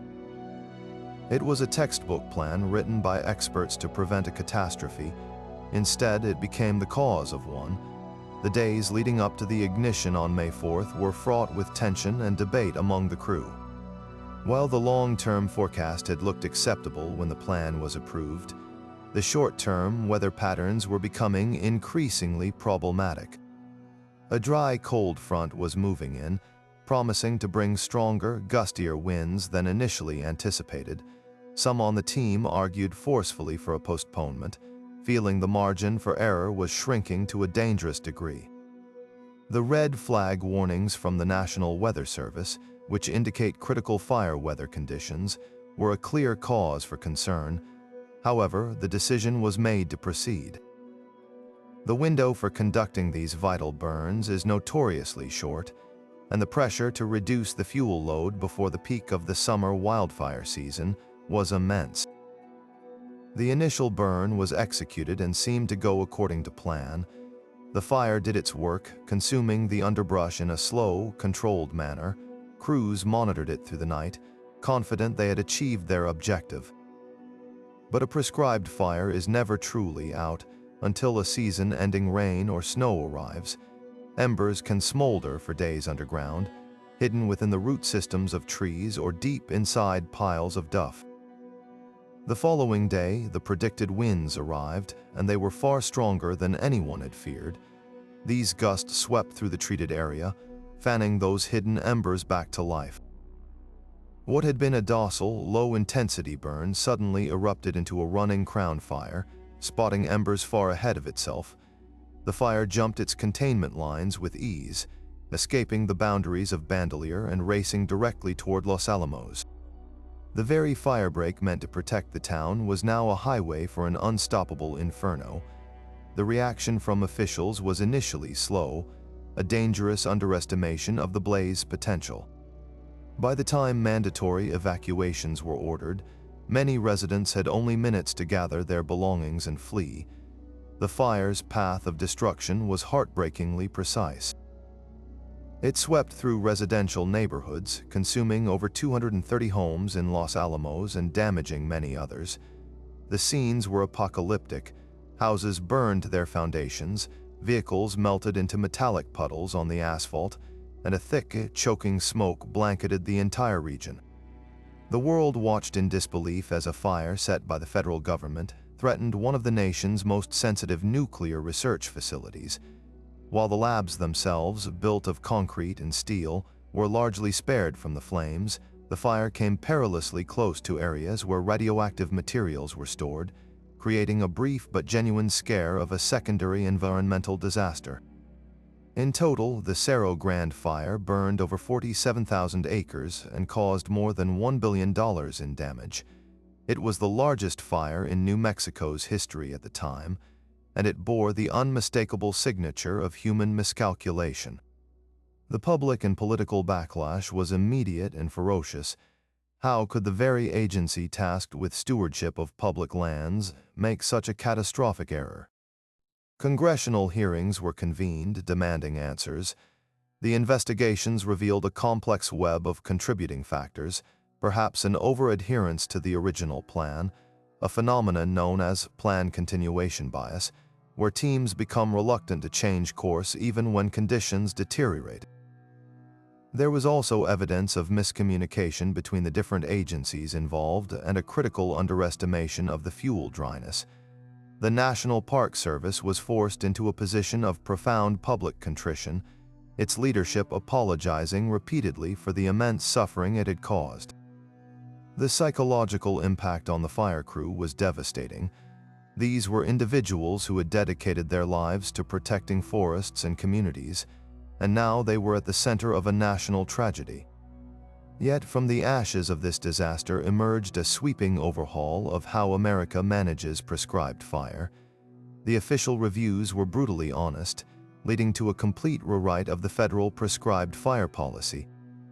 The new guidelines mandated far more conservative weather parameters, requiring a larger safety margin between predicted conditions and red flag warnings. They required more robust and multi-layered approval processes for any burn, ensuring no single individual could greenlight a potentially risky operation. Most importantly, they instilled a new cultural ethos of risk assessment, empowering any crew member to voice concerns and call for a stop to operations without fear of reprisal.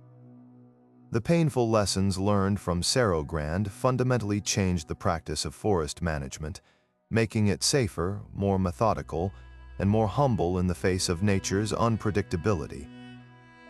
It became a stark, permanent lesson that when humans intervene in the natural world, even with the best of intentions, the line between prevention and peril can be tragically thin.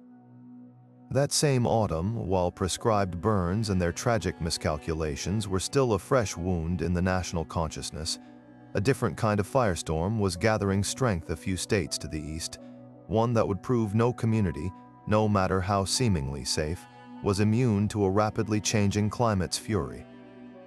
The story of the Gatlinburg wildfires is one of terrifying speed and brutal surprise, a disaster that ripped through the heart of a bustling Appalachian tourist town with a violence no one could have foreseen.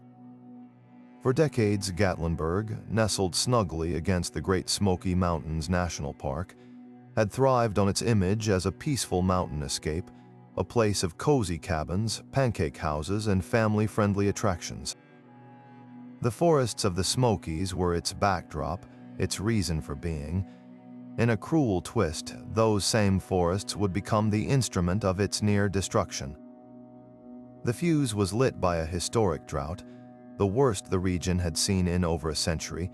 The lush, green mountainsides that normally dripped with humidity were transformed into a crisp brown tinderbox. Within the national park, a series of small, smoldering fires, some started by downed power lines and others by human carelessness, had been burning for weeks. Fire managers monitored them but considered them a low priority, confined to remote wilderness areas. They were seen as a natural, even beneficial occurrence. But on November 28, 2016, nature introduced a variable that changed everything. A weather system swept in, bringing with it hurricane-force winds that screamed through the mountain passes at speeds exceeding 80 miles per hour. This was not a gentle mountain breeze, it was a freight train of dry, violent air. Those winds did not fan the existing fires, they weaponized them. They scooped up embers and burning debris from the forest floor and launched them horizontally for miles, like a barrage of flaming arrows shot directly into the town of Gatlinburg. The first signs of trouble were deceptively minor: a power outage, reports of trees down on roads. Then the sky, inexplicably, began to rain fire. Glowing embers carried on the gale-force winds sailed over ridges and descended upon the town, landing on wooden shingle roofs, in the dry mulch of landscaped gardens, and on the decks of densely packed rental cabins. Within minutes, dozens of spot fires erupted simultaneously across Gatlinburg. There was no single approaching fire front to warn people. The town was being ignited from within, from above, all at once. The situation went from concerning to catastrophic in a matter of moments. The emergency alert system, overwhelmed and lagging behind the fire's incomprehensible speed, failed to reach many people. For residents and the thousands of tourists in town for the Thanksgiving holiday, the first warning was often the sight of flames outside their own windows or the choking smell of smoke filling their homes. What followed was a frantic, terrifying, and chaotic evacuation in pitch blackness as the thick smoke blotted out the sun, turning afternoon into an eerie, orange-hued night. The main parkway, the town's only major thoroughfare, instantly became a gridlocked nightmare of panicked drivers, their cars trapped by falling trees and downed power lines as flames leaped from building to building beside them. Abandoned vehicles, their tires melted by the intense heat, soon became flaming obstacles. People were forced to flee on foot, running through a tunnel of fire with only the clothes on their backs, their worldly possessions left behind to burn. First responders, facing conditions they described as apocalyptic, performed heroic acts, going car to car to pull people from the gridlock and guide them to safety, often risking their own lives as the fire closed in around them. In the midst of this hellscape, stories of miraculous survival emerged, none more striking than those of the guests and staff at the Park Vista Hotel. The towering hotel, perched on a hill overlooking the town, quickly found itself surrounded by fire. With escape routes cut off, a large group of people faced an impossible choice. In a moment of desperate inspiration, they retreated to the hotel's indoor swimming pool area. As the building around them began to burn, the air filled with toxic smoke and the temperature skyrocketed. They submerged themselves in the water, using wet towels to cover their heads and mouths, taking turns coming up for air. For hours, they huddled together in that chlorinated refuge, watching through the glass walls as the world outside glowed a furious orange and the hotel itself was consumed.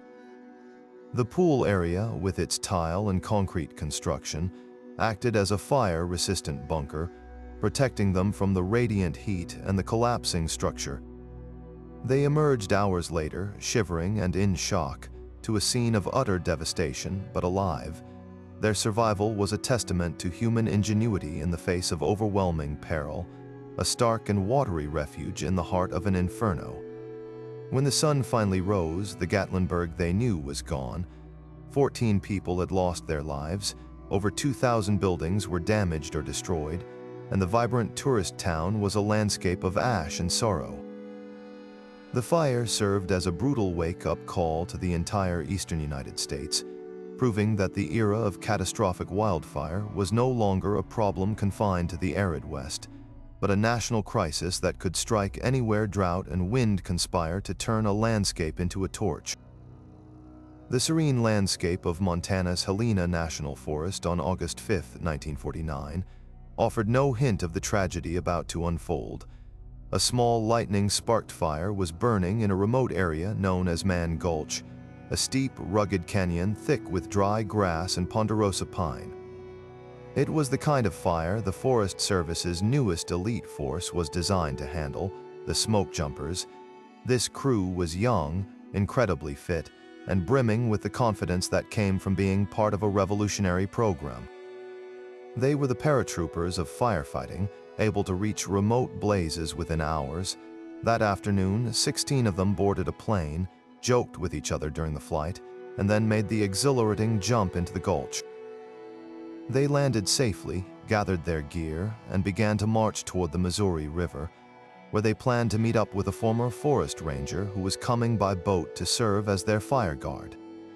Their foreman, a seasoned and respected man named Wagner Dodge, led the way. The fire across the river seemed manageable, a routine job for a highly trained crew.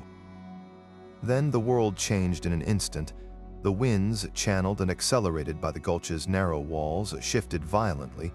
What had been a slow-burning ground fire suddenly erupted into a raging crown fire. A wall of flame 200 feet high roared up the opposite slope, and then, driven by the wind, made a furious charge directly down into the gulch toward the men. The fire was now moving at an incredible speed, far faster than any of them could run.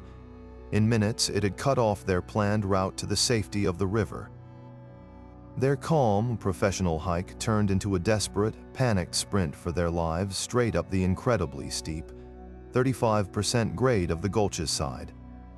They were racing a flame front that was moving at over 600 feet per minute, a force of nature that seemed to possess a malevolent hunger. The heat was so intense it was searing their lungs, and the roar was deafening, a sound that would haunt the survivors for the rest of their days. Foreman Wag Dodge, realizing the horrifying mathematics of the situation, that they could not outrun the fire, made a decision that seemed like utter madness. He stopped running as his crew frantically scrambled past him. He did something no one had ever been trained to do. He lit a match and intentionally set the dry grass in front of him on fire. He then stepped into this new, man-made blaze and began stamping it out, creating a small, burned-over patch of blackened earth. He screamed at his men to join him, to get inside this escape fire. He was creating an island of safety, a place where the main fire would have no fuel to burn when it arrived. To his crew, exhausted, terrified, and operating on pure instinct, their foreman appeared to have lost his mind. In the face of a terrifying inferno, he was starting another fire. They ignored his desperate pleas, believing it to be a death sentence. They broke away from him, choosing to trust their own speed and strength to outrun the impossible. That decision, born of panic and a complete lack of understanding of Dodge's radical idea, sealed the fate of 13 young men. Only 2 others besides Dodge would survive. Robert Sally and Walter Rumsey made a last-second, desperate dash for a narrow crevice in the rocky ridge at the top of the gulch. They barely squeezed into this narrow fracture in the rock just as the main fire front passed over them, its flames licking at their backs but unable to penetrate their rocky refuge. They emerged into a smoldering, apocalyptic landscape. Wag Dodge, alone in his escape fire, lay face down on the scorched earth, breathing through a wet handkerchief as the firestorm raged around him. The flames parted and burned around his created sanctuary, exactly as he had intuitively predicted they would. He survived, physically unscathed, but forever scarred by the knowledge that his crew had refused the one thing that could have saved them. The aftermath of the Man Gulch fire was a somber period of grief, guilt, and intense investigation. For a long time, Wag Dodge was viewed with suspicion and even hostility by some within the firefighting community. How could he have survived when his men had not? The official inquiry, however, ultimately vindicated his actions, recognizing his escape fire as an act of genius under pressure, a desperate but brilliant tactical innovation that the rulebook had never considered. The real failure was not Dodge's, but a systemic one, a lack of training for such extreme, unpredictable fire behavior and a culture that prioritized sheer physical endurance over situational problem solving. The crew's instinct to run was a natural one, but in the face of a fire moving that fast, it was the one strategy guaranteed to fail. The legacy of those 13 smoke jumpers is etched into the very DNA of modern wildland firefighting. Their deaths were a brutal, painful lesson that forced a fundamental rethinking of firefighter safety. The 10 standard fire orders, the foundation of fireline safety today, were developed directly in response to the mistakes and misjudgments made at Man Gulch. The tragedy hammered home the absolute necessity of always identifying safety zones and escape routes before engaging a fire. It led to the development and mandatory use of the fire shelter as a last-ditch piece of safety equipment. And perhaps most importantly, it changed the culture from one of unwavering toughness to one that values communication, leadership, and the courage to question a plan when conditions change.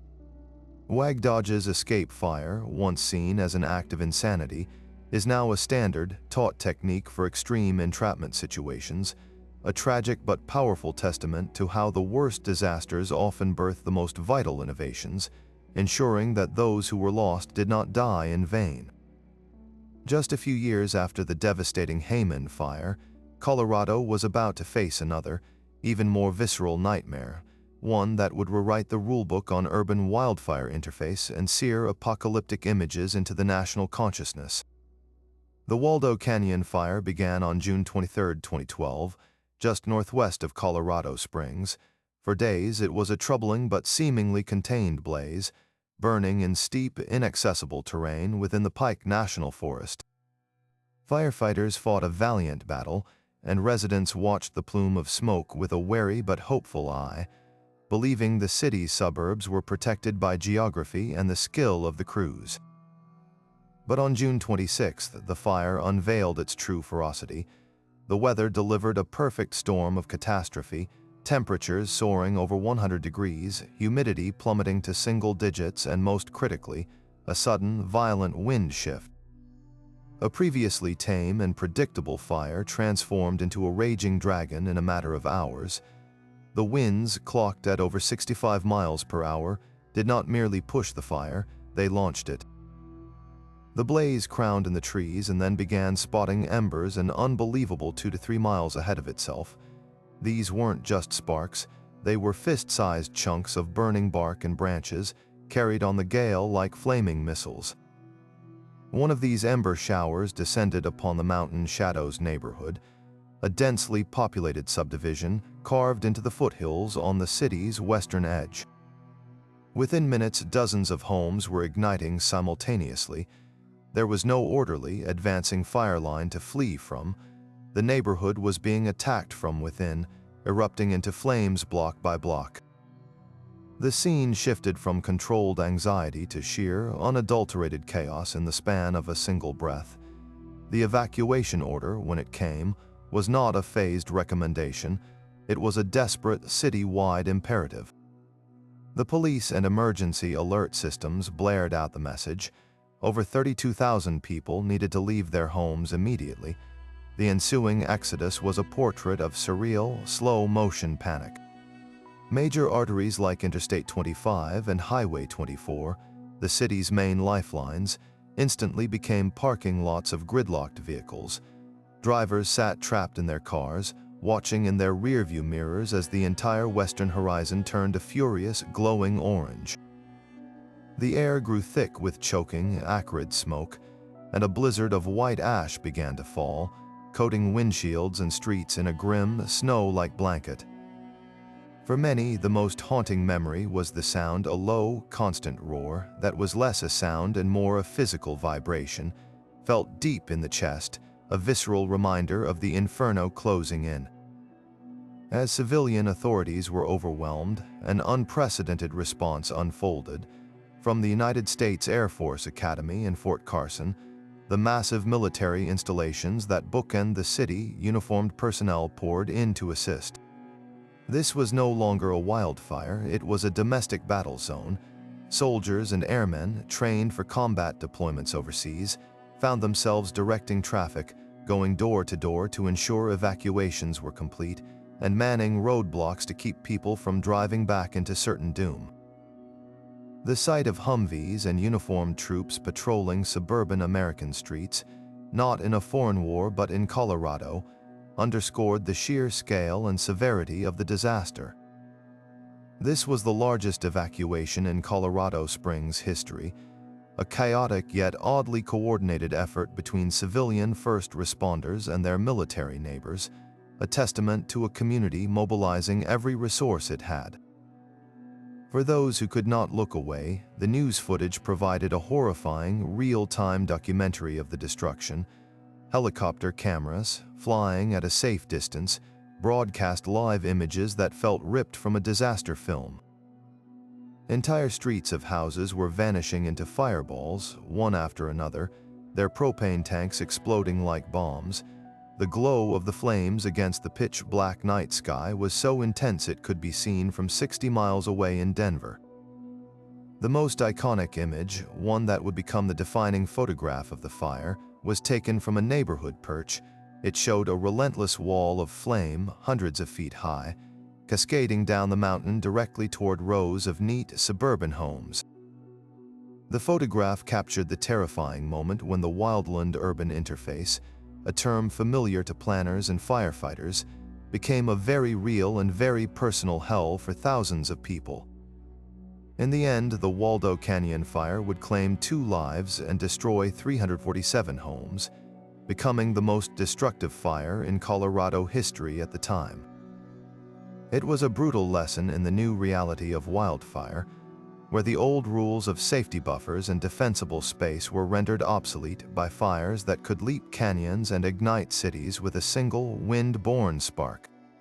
While the heroic efforts of military personnel and civilians helped manage the chaos in Colorado Springs, a different kind of challenge was brewing in Northern California, one that would test the very limits of firefighting resources, not with a single massive blaze, but with a stunning, simultaneous attack across a vast region. The summer of 2008 had already been punishingly dry, with vegetation across the state crisp to the point of combustion under a relentless sun. Then, on the evening of June 20th, meteorologists began tracking a truly bizarre and terrifying weather event moving in from the Pacific. It wasn't a typical thunderstorm, heavy with rain and promise. This was a dry lightning storm, a meteorological anomaly where precipitation evaporates before it ever reaches the ground. The atmosphere was so parched that every drop of rain generated by the storm turned to vapor miles above the earth, leaving behind only the storm's violent electrical energy to strike the bone-dry landscape below. What happened over the next 24 hours was a spectacle of nature's destructive power on a scale no one had ever recorded. The sky crackled and roared as wave after wave of lightning marched across Northern California. In total, this single storm system unleashed an almost incomprehensible 6,000 dry lightning strikes. Each one was a match thrown into a tinderbox. Unlike a careless camper or a downed power line, which starts one fire in one location, this event was an indiscriminate bombardment. Fires erupted by the dozen, then by the hundred, from the forests of the Klamath Mountains to the grassy foothills of the Sierra Nevada, and across the wine country valleys of Napa and Sonoma. By the next morning, over 1,000 individual fires were burning. The state's emergency operations centers lit up like the landscapes they were monitoring, each new alert representing another community threatened, another ridge-top crowned with flame. This wasn't a fire complex, it was a fire invasion. The logistical challenge this presented was unprecedented and nearly insurmountable. California's firefighting apparatus, though one of the largest in the world, is designed to manage a handful of major incidents at a time, with resources strategically shuffled from one zone to another as threats emerge.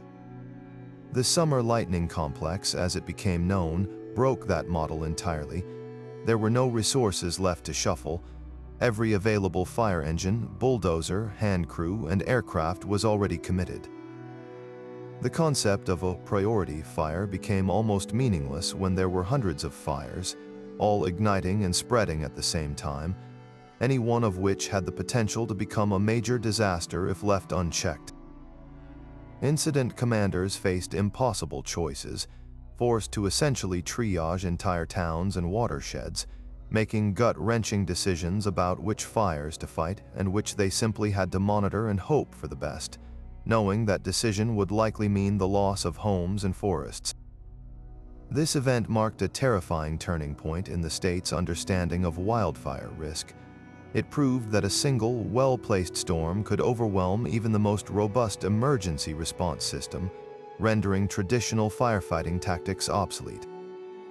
The old strategy of waiting for a fire to start and then rushing to put it out was shown to be completely inadequate in the face of such a widespread, simultaneous attack. In the aftermath, the urgent need for a fundamental shift in strategy became painfully clear. The state could no longer just be reactive, it had to become proactively resilient. This led to a massive acceleration in pre-positioning resources, creating strike teams of engines and crews that could be deployed at a moment's notice to the site of any new ignition. It fueled a huge push for mutual aid agreements that reached across state lines and even into Canada and Australia, creating a truly global network of wildfire support. Most importantly, it ignited a new and intense focus on preventative measures, supercharging programs for controlled burns and vegetation management to reduce the fuel load so that when the next dry lightning storm inevitably arrived, the landscape would be less primed for a catastrophic burn. The Summer Lightning Complex was a brutal lesson delivered from the sky, a demonstration that in a changing climate, the rules of fire were being rewritten not by the flames themselves, but by the weather systems that birthed them.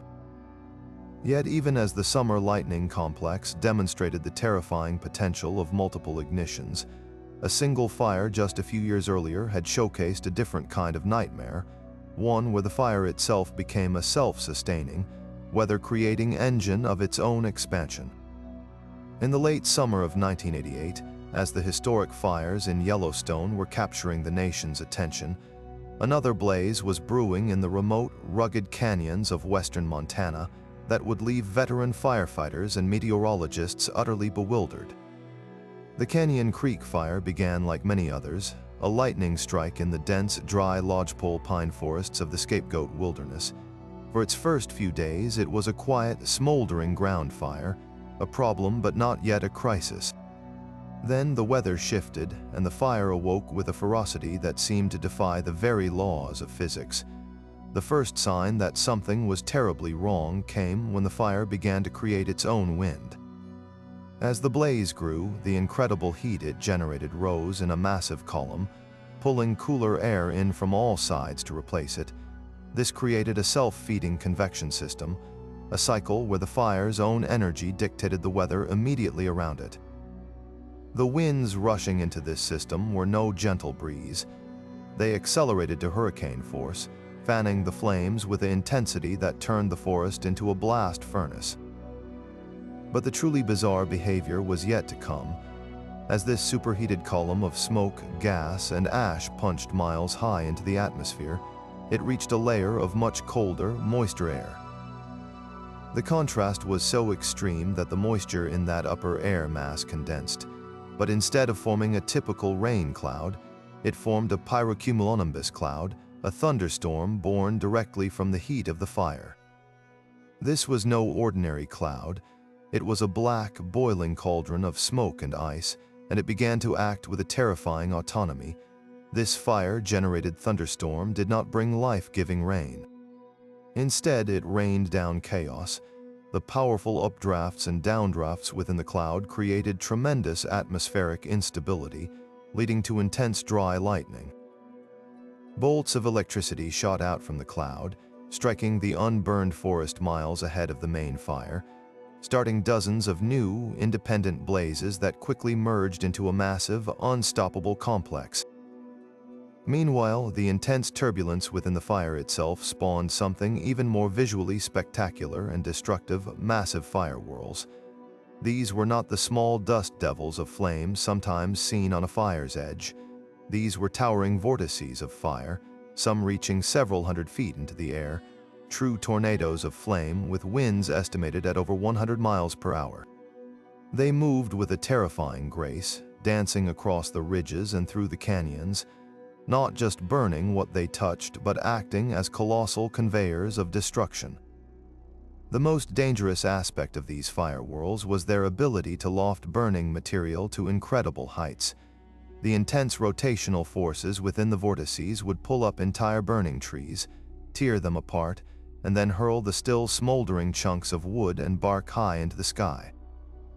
Firefighters on the ground watched in stunned disbelief as these burning projectiles, some as large as a refrigerator, were carried on the wind currents for distances of 2, 3, even 4 miles before plummeting back to Earth. Each one was a new potential ignition, landing in stands of untouched timber and exploding into a fresh fire. The main fire front was no longer a single defined line that crews could attempt to contain. It was a sprawling, multi-headed hydra, attacking the landscape from all directions at once.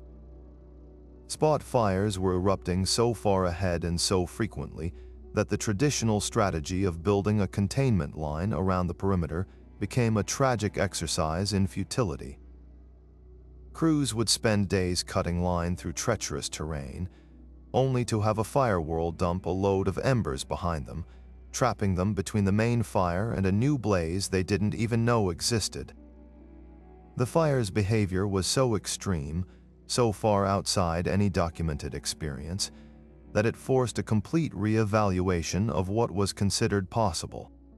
It demonstrated that under the right, or rather, the perfectly wrong conditions, a wildfire could cease to be a simple chemical reaction and transform into a full-fledged atmospheric event, a temporary and malevolent weather system with its own rules and its own terrifying logic. The Canyon Creek Fire became a landmark case study, a brutal but invaluable lesson that taught fire scientists and managers to look beyond the flames on the ground and up into the sky, understanding that the true danger of a megafire might not be in the heat it radiates, but in the weather it creates. But for all the terrifying power displayed by the fire-driven weather of the Canyon Creek blaze, the ultimate test of a wildfire's capricious nature is not how much it can destroy, but what it chooses inexplicably to spare. In the summer of 2021, the Dixie Fire would become the second largest wildfire in California history, a monstrous conflagration that chewed through nearly 1 million acres of the northern Sierra Nevada. Its path of destruction was immense and impersonal, leveling everything from modern homes to ancient forests, yet its most profound statement was made not in its vast scope, but in its bizarrely precise focus on a single historic community. When the firestorm descended upon the former gold rush town of Greenville, it seemed to execute a deliberate act of erasure. The flames, fueled by extreme winds and drought-parched timber, consumed the town with surgical efficiency. The library, the museum, the grocery store, the beloved bars and restaurants that had served generations of residents, all of it was reduced to a flat, gray landscape of ash and twisted metal. The heart of a community that had stood since the 1860s was, in a matter of hours, utterly vanquished. The loss was so complete, so absolute, that it felt like a targeted attack on history itself. Then the smoke began to clear, and standing alone in the center of this total devastation was a sight that defied all reason and logic. The historic Indian Ranch House, a simple, 2-story wooden building constructed in the 1870s, remained perfectly intact. It wasn't just slightly damaged or partially charred, it was pristine. Its white-painted wooden siding was unblackened, its windows were unshattered, and the antique artifacts inside, old bottles, mining tools, photographs of grizzled prospectors, remained untouched on their shelves. Every single structure around it, for blocks in every direction, was gone. This lone building stood as a perfect island of preservation in a sea of ruin, a surreal monument to some unknown force that had drawn a protective circle around it and nothing else. For the residents returning to sift through the ashes of their lives, the sight was both heartbreaking and deeply mystifying. Why had this one building been chosen to survive? The immediate emotional response from the grieving community was to see it as a miracle, a divine intervention that had saved a piece of their soul. But fire scientists and engineers who descended on the site were determined to find a physical explanation, and the answers they uncovered were even more fascinating than mere chance. The survival of the Indian ranch house wasn't magic. It was a perfect and incredibly rare cocktail of physics, materials, and sheer, dumb luck. The first factor was the building's construction. Unlike the modern structures around it, which often had vinyl siding, synthetic roofing materials, and complex vent systems that could trap embers, the old building was built with old-growth timber. This dense, tight-grained wood is far less porous and has a much higher ignition temperature than the fast-grown, resinous wood used in contemporary construction. Its simple, plank-sided design also lacked the intricate eaves and decorative features that can create pockets for blowing embers to accumulate and ignite. The second and perhaps most critical factor was its maintenance, or rather, the lack thereof. The area immediately surrounding the building was mostly bare dirt and gravel, a natural firebreak created by years of foot traffic and a lack of landscaped, irrigated vegetation. There were no dry juniper bushes next to its walls, no wooden decks attached to its frame, no piles of firewood stacked against its foundation.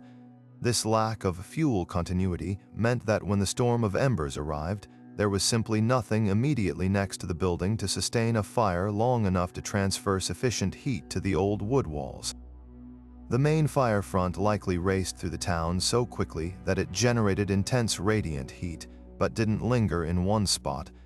The sturdy, thick-walled building was able to absorb that brief, intense pulse of heat without reaching its ignition point, while newer buildings with thinner, more combustible materials crossed that threshold and burst into flames. Finally, there was the element of unpredictable wind. Fire behavior is notoriously chaotic, and it's possible that the building's specific location created a momentary wind eddy or downdraft at the precise second the fire front passed, pushing the flames just a few feet to the side or clearing the air around it of embers for a few critical moments. That fleeting alteration in the fire's path, lasting no more than a minute or two, was all it took to make the difference between survival and annihilation. The enduring power of the Indian ranch house, therefore, lies in its duality. For scientists, it is a perfect case study in historic construction and defensible space, a model for how to build more resilient communities. For the people of Greenville, it is something far deeper.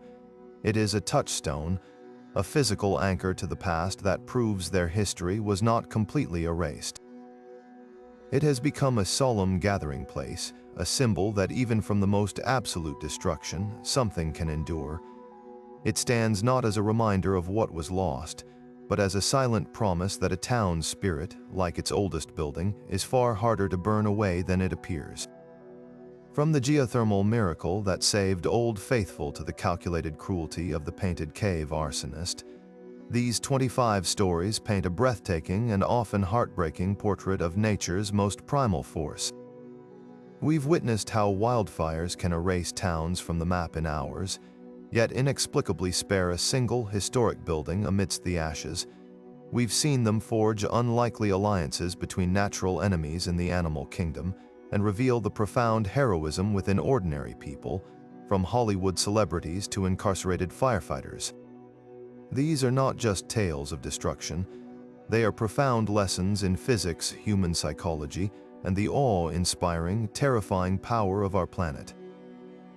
The legacy of these fires is etched into the very DNA of modern emergency response.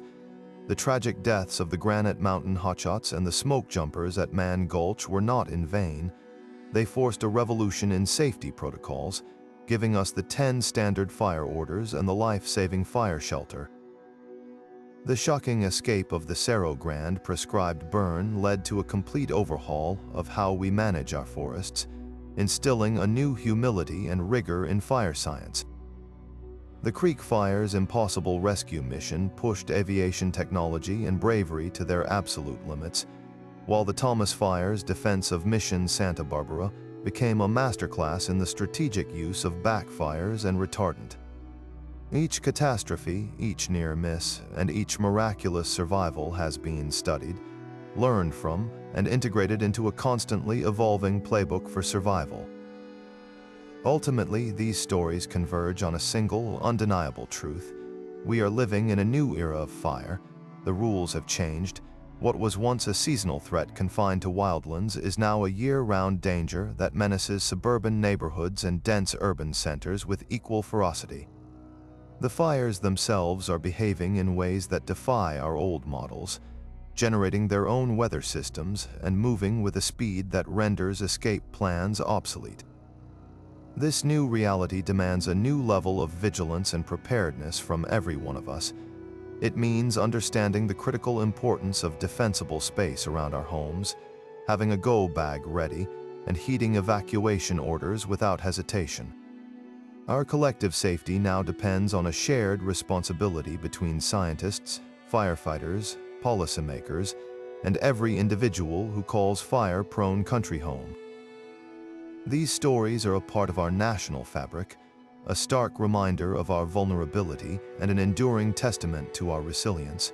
But the history of wildfire in America is still being written.